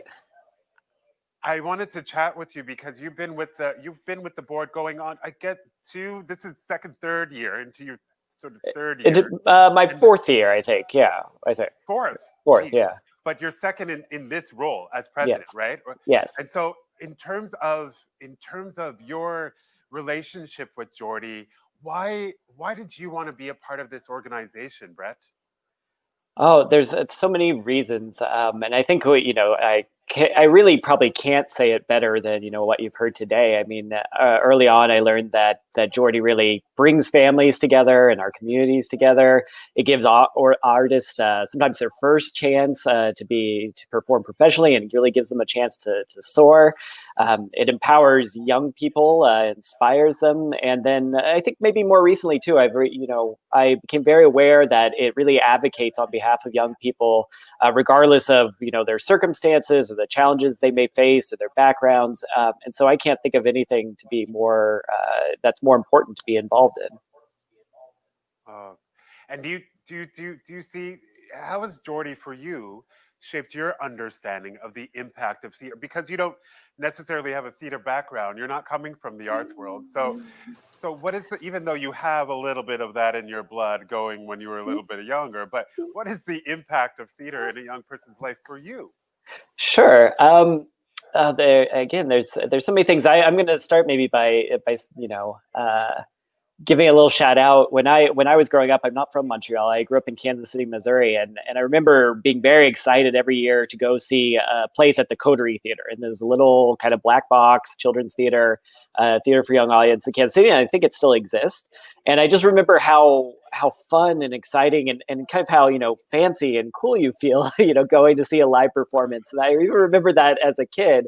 But once I moved to Montreal and started eventually as a young adult, I discovered Geordie Theater as a theater critic here in the city, and I think my ideas of what theater for young people really started to evolve then, and it was that I was seeing these shows that every year for me, and I was seeing almost every show in Montreal really would rank among the very best in terms of the art, the sets, the design, the acting, the stories they told in terms of how kind of emotionally impactful they were. And so I really started to see, how amazing, theater could be, especially for that audience. And like you've said, telling stories through the eyes of young people, really, I think as an adult is also very, it gives you a new perspective on your own world. And then I'd say, most recently, and kind of what carried me back to wanting to be involved in the organizations directly, was that my daughter was getting a bit older. I had a bit of time. I had a stable job. And so I knew a board member, and she encouraged me to apply, and I joined the board. I still remember the very first show I went to was an opening of Boys with Cars, which was a show you did for teenagers just a couple of years ago. And I was sitting next to this fellow board member of mine, and it was a very intense show. It was based on kind of Bollywood choreography and hip hop choreography, and told the story of two teens just really trying to live life in today's world, discovering their own identities, dealing with big issues. And afterwards, I just remember my fellow board member, she was very engaged in the community, it was a Girl Guides leader, turned to one of the Girl Guides she was there with and just say, are you okay? Do you have someone to talk to? Do do you understand what you just saw? And it was really extraordinary for me about how, it was very visceral for me how that, the shows give people a chance to talk about things that they might not otherwise. Love that. Thank you, Brett. And yeah, that was a show that we brought in from Young People's Theatre in Toronto, written and starring Anita Majumdar.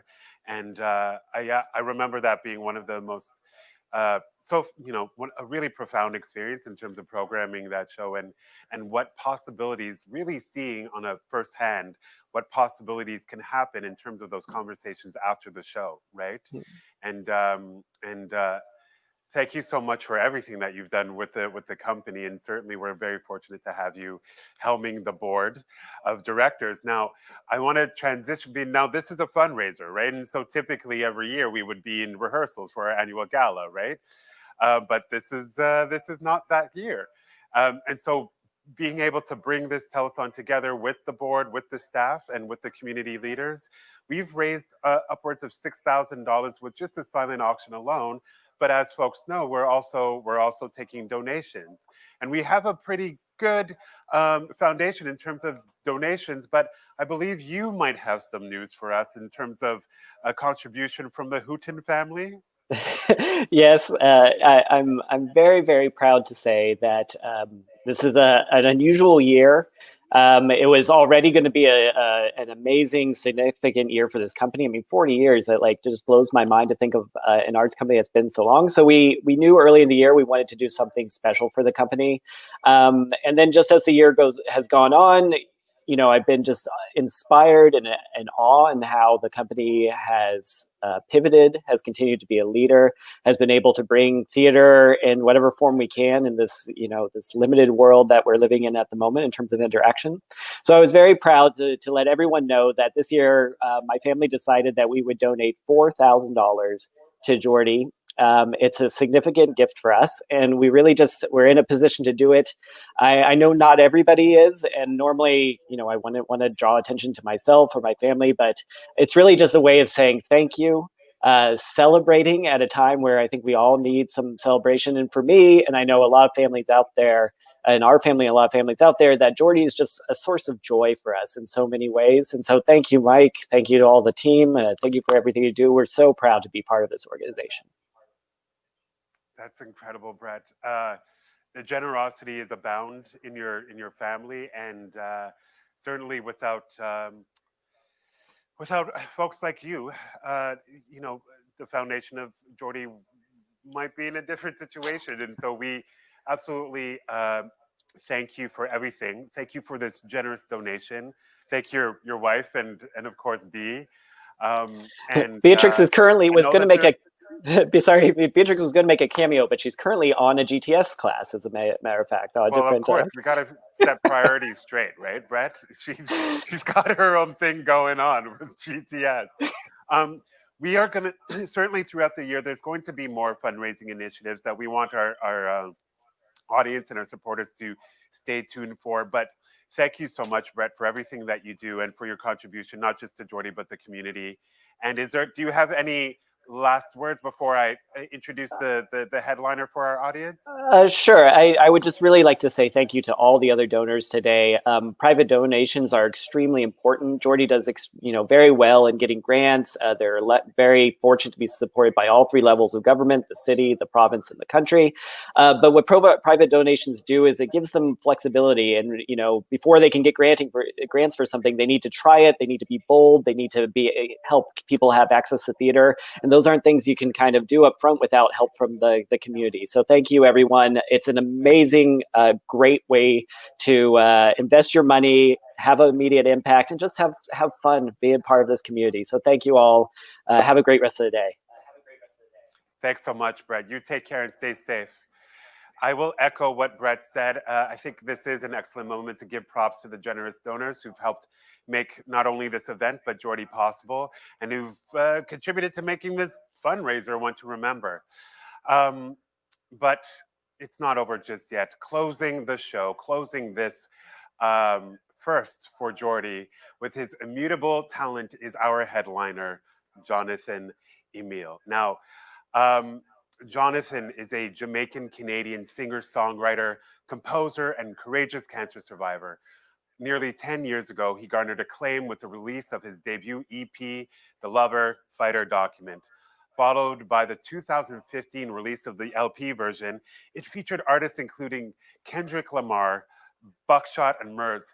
He's been featured on many publications, including Hip Hop DX, Billboard, Fader, and Complex, and has shared the stage with artists such as Coolio in San Francisco, Nelly in Las Vegas, and Naughty by Nature and Slick Rick in New York. Oh, Lord. Oh, it's so good. All right. He has recently collaborated with Grammy-nominated reggae singer Itana and multi-platinum reggae fusion legend Maxi Priest. He recently launched his debut reggae album Spaces in Between in Montreal, in Toronto, and NYC through his independent record label Mind, Peace, Love, and Tough Gong International, the legendary label once founded by the Bob Marley. The album was released this year and has received a warm critical reception and has been viewed by over 4 million listeners. His music has been featured on Sirius XM, CTV, CBC, BBC, Le Devoir, Reggaeville, Large Up, Top Shelf Music, and so much more. Now, I remember Jonathan while we were in the same choir, the PSBGM choir, actually, that Elsa Bolam had mentioned, which was the former English Montreal School Board a couple of decades ago. And I'm so proud to see this talented artist thrive and make waves, not only in the community, but also the music scene. So let's take a moment and welcome Jonathan Emile. Thanks so much.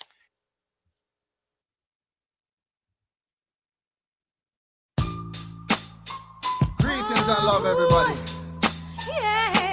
Big up to the Virgin Michael Payette, you know, and thank you for having me here today, Montreal. Geordie Theatre, thank you very much for the work that you do in the community. Year after year after year. I want to say one love, Oh yeah! Yo, we keep watching TV screen. We will never ever find our dream. Liberation. Liberation.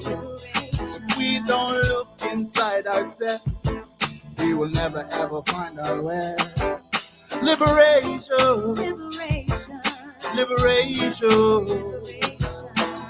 You have problems, solve them. See Babylon, I go fall from the inside. In a Jamaica, where I drive on the left side. I am not don't let us feed most with children. The farmer have no work, I'm McDonald's still there. Imported, we not imported. You see them foreign things, we have to divorce them. Of course them, coerce men, purple haze up in the sky. And Babylon tries to go fire now. Liberation, liberation. We still living in our slavery, cause not all of the people free. Liberation, liberation. Me a laugh when them they tell me that our free trade is free way. Not for we, not for me. We keep it peeps and community. Something from nothing, all people free. Get to you, tell the truth to mind, to peace, to love. I and I, man, Jonathan, and me. Liberation, liberation, liberate, whoa. Liberation. Babylon system takes its toll and make all of the people go. Liberation, liberation, liberation.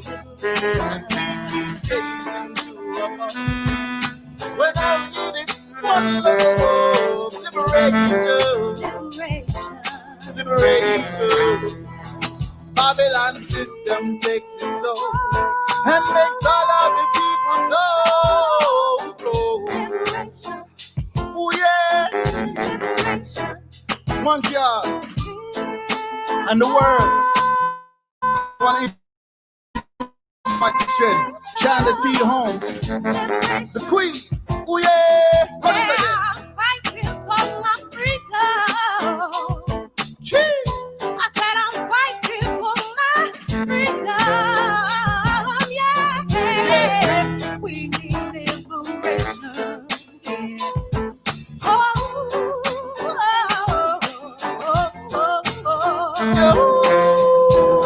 said I need freedom. And we all need freedom.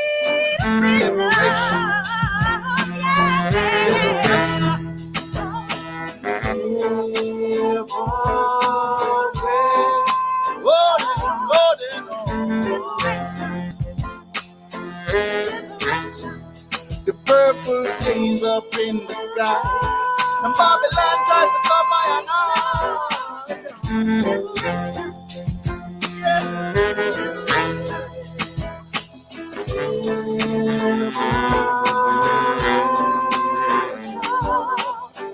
liberation, once again, liberation.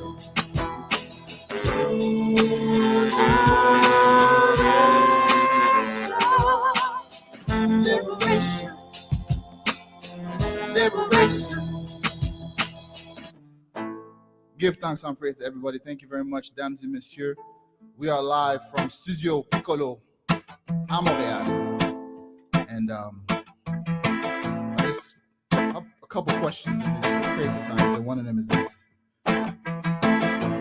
Je veux comprendre ce qui se passe. Je veux aimer sans impasse. Et les nouvelles défilent, et le vent se faufile, et les démons apprennent, et enseignent la haine. Sommes-nous là, là dehors? Sommes-nous là? Sommes-nous prêts? Sommes-nous là, là, là, là où nous devons lutter? Solidarité, solidarité, me libérer des menteurs qui mentent aux moutons et le lion qui tente de les vaincre avec un savoir inné. On dort plus car brûle le monde entier. Sommes-nous là, là dehors? Sommes-nous là? Sommes-nous prêts? Sommes-nous là? Nous devons lutter. Solidarité, solidarité. Oh, oh. Dum dum dum dum dum dum dum dum dum dum.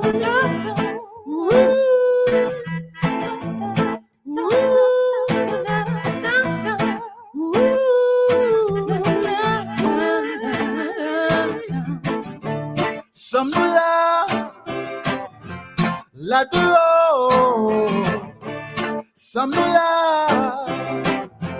Sommes-nous prêts?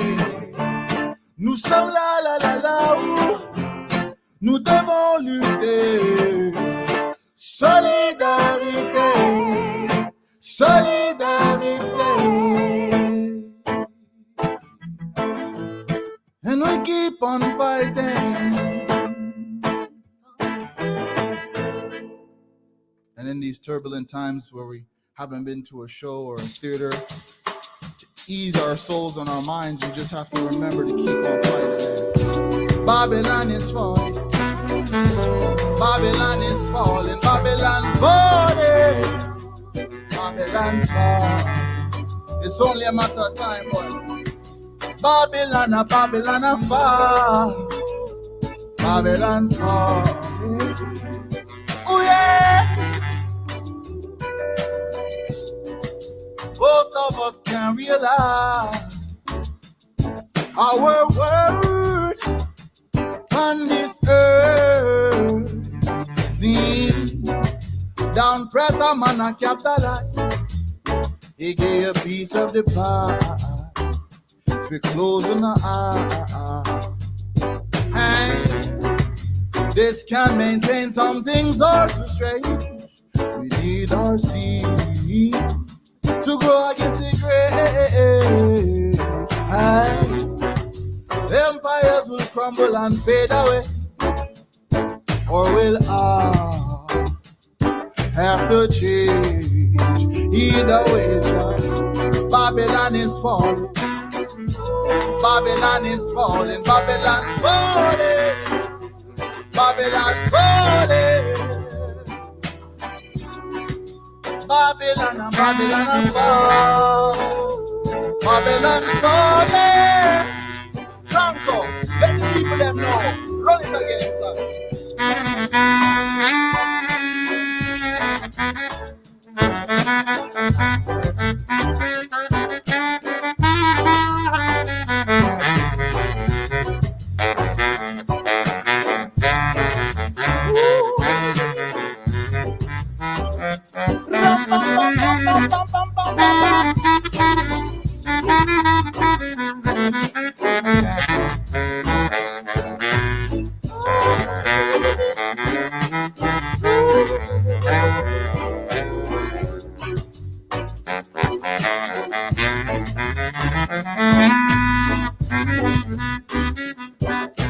Franco Pretty, ladies and gentlemen, watch it now.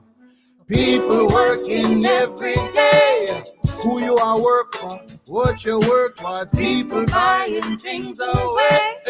Who you fighting, what are the outcomes? People always run away. Them up the road, and why them a run away? When will my brethren fight and stay? When will the people say Babylon is falling? Babylon is falling. Babylon falling. Babylon, Babylon, Babylon, Babylon fall. Babylon falling. What a cloud, Babylon. Hey, Babylon is falling. Babylon is falling. Babylon falling. Babylon falling. My dear. Babylon, Babylon fall. Babylon fall. And we shall overcome. And in these turbulent days and times, we have to be hopeful and steadfast and encourage one another and let people do them thing, you know? Be free, be who you need to be. Babylon's falling. Babylon, Babylon. One love. Big up to the man named Fernando. Jonathan. And give it up for Jonathan, Emil, and the band. Bring on Caroline.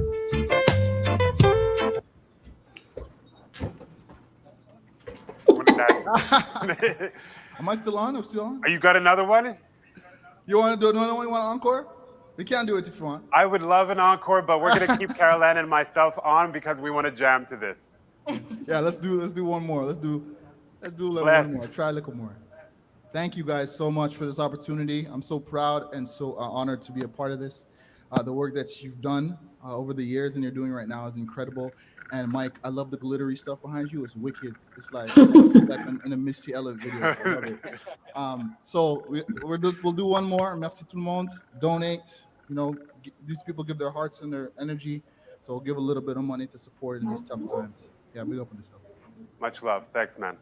Thanks all. Run it.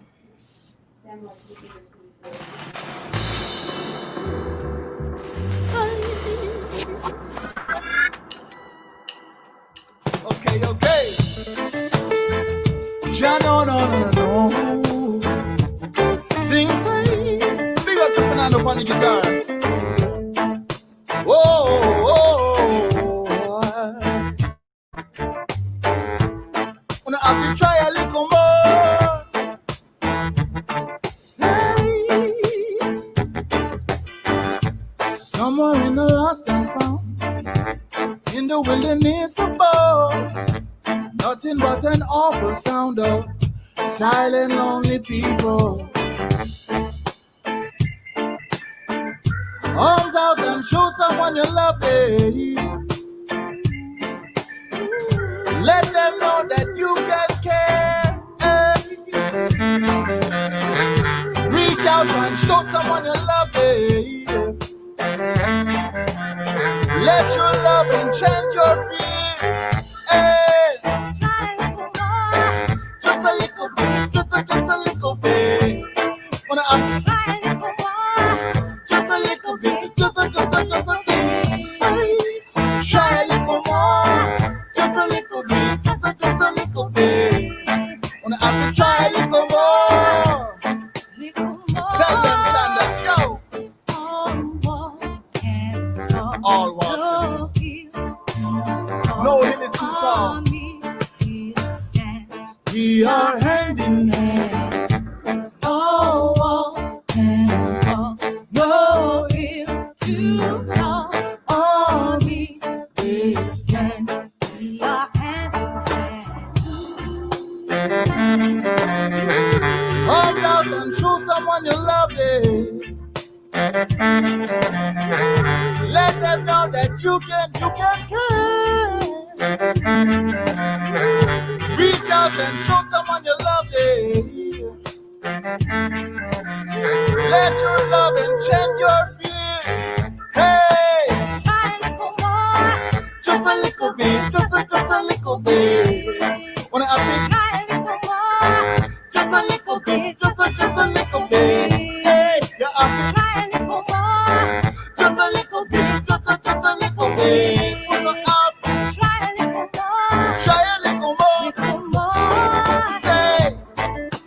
Try a little more. Rum bum bum bum bum bum bum bum bum bum bum. Hey. Try a little more. All my people. Whoa, whoa. Wanna have to try a little more. Try a little more. Whoa, whoa, whoa.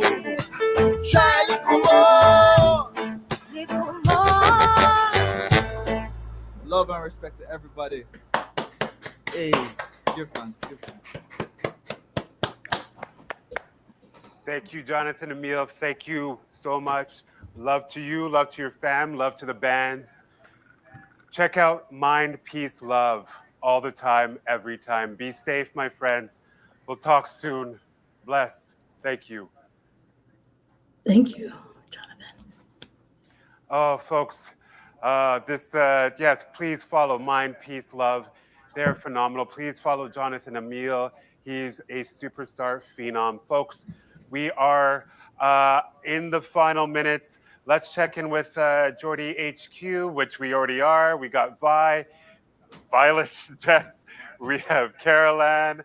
Let's check in with where the silent auction and where we're at in terms of donations. All right. How's it going in the office, Jess? Okay. I have news that we have had 29 donors and 168 bids on the silent auction just within just this time. And Geordie has raised, with your support, over $10,000, $12,475 with just this telethon. Thank you so much for your generosity, folks. Yay! Now the silent auction is still going on for a couple more hours, so take that last opportunity. Jess, Vi, much love. Caroline, always much love. Michael, let's go a little bit. There you go. I want to thank you all for joining us today. Our very first virtual fundraiser. Thank you to our incredible artists. Our headliner, Jonathan Emile, again, Mind, Peace, Love, check it out. And to all of our amazing guests and interviews. I want to give props to Geordie's great board for spearheading this event and to the Geordie staff, partner in crime, Catherine Westall, Jessica Abdallah, Michael J. Zernitz, Farida Badrari, Kieran Dunch, and Violet Kay for keeping things going. A special shout out to Haley Tucker and Rebecca Durocher, who are holding the fort with all of the technical capacities of this event. They kept the decorations popping as well. And thank you for watching, for being a part of this 40th celebration party, and for your generosity. As I mentioned, over the course of the season, we'll have more events and programming to keep the celebrations going. And it really does take a village. And we at Geordie are so honored to have you with us. And so we'll be closing the auction at 5 p.m. Eastern today. So there's still time for those final bids. And of course, donations are always welcome. In the meantime, thanks to our house DJ Toback, for his mad skills. Please stay safe, keep well, and be kind to each other. Take it away, DJ Toback.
No sleep last night, been dreaming of you. Please hold me tight, 'cause I can't love the way that I feel.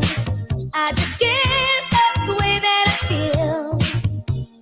Deep in the night, you took my heart. Now danger's inside, 'cause I can't love the way that I feel. I just can't love the way that I feel.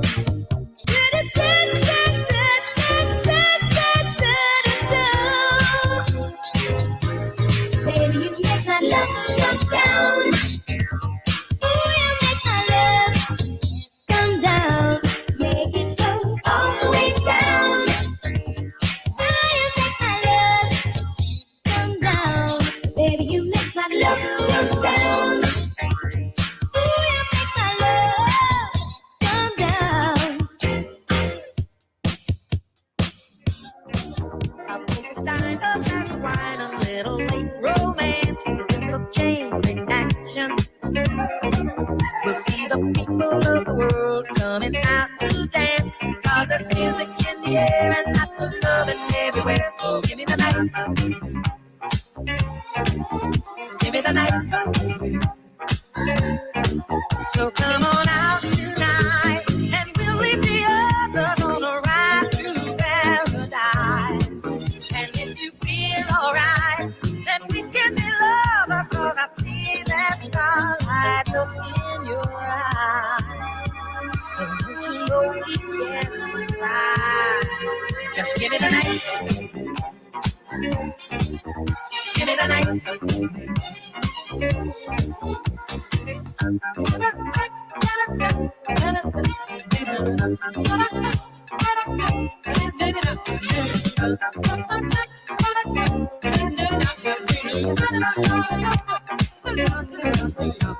There's music in the air and lots of love is everywhere. So give me the night. Give me the night.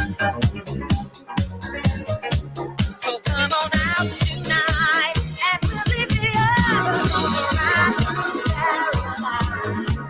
And if you feel alright, then we can be lovers. 'Cause I feel it's alright. Look in your eyes. Don't you know we can fly?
Be with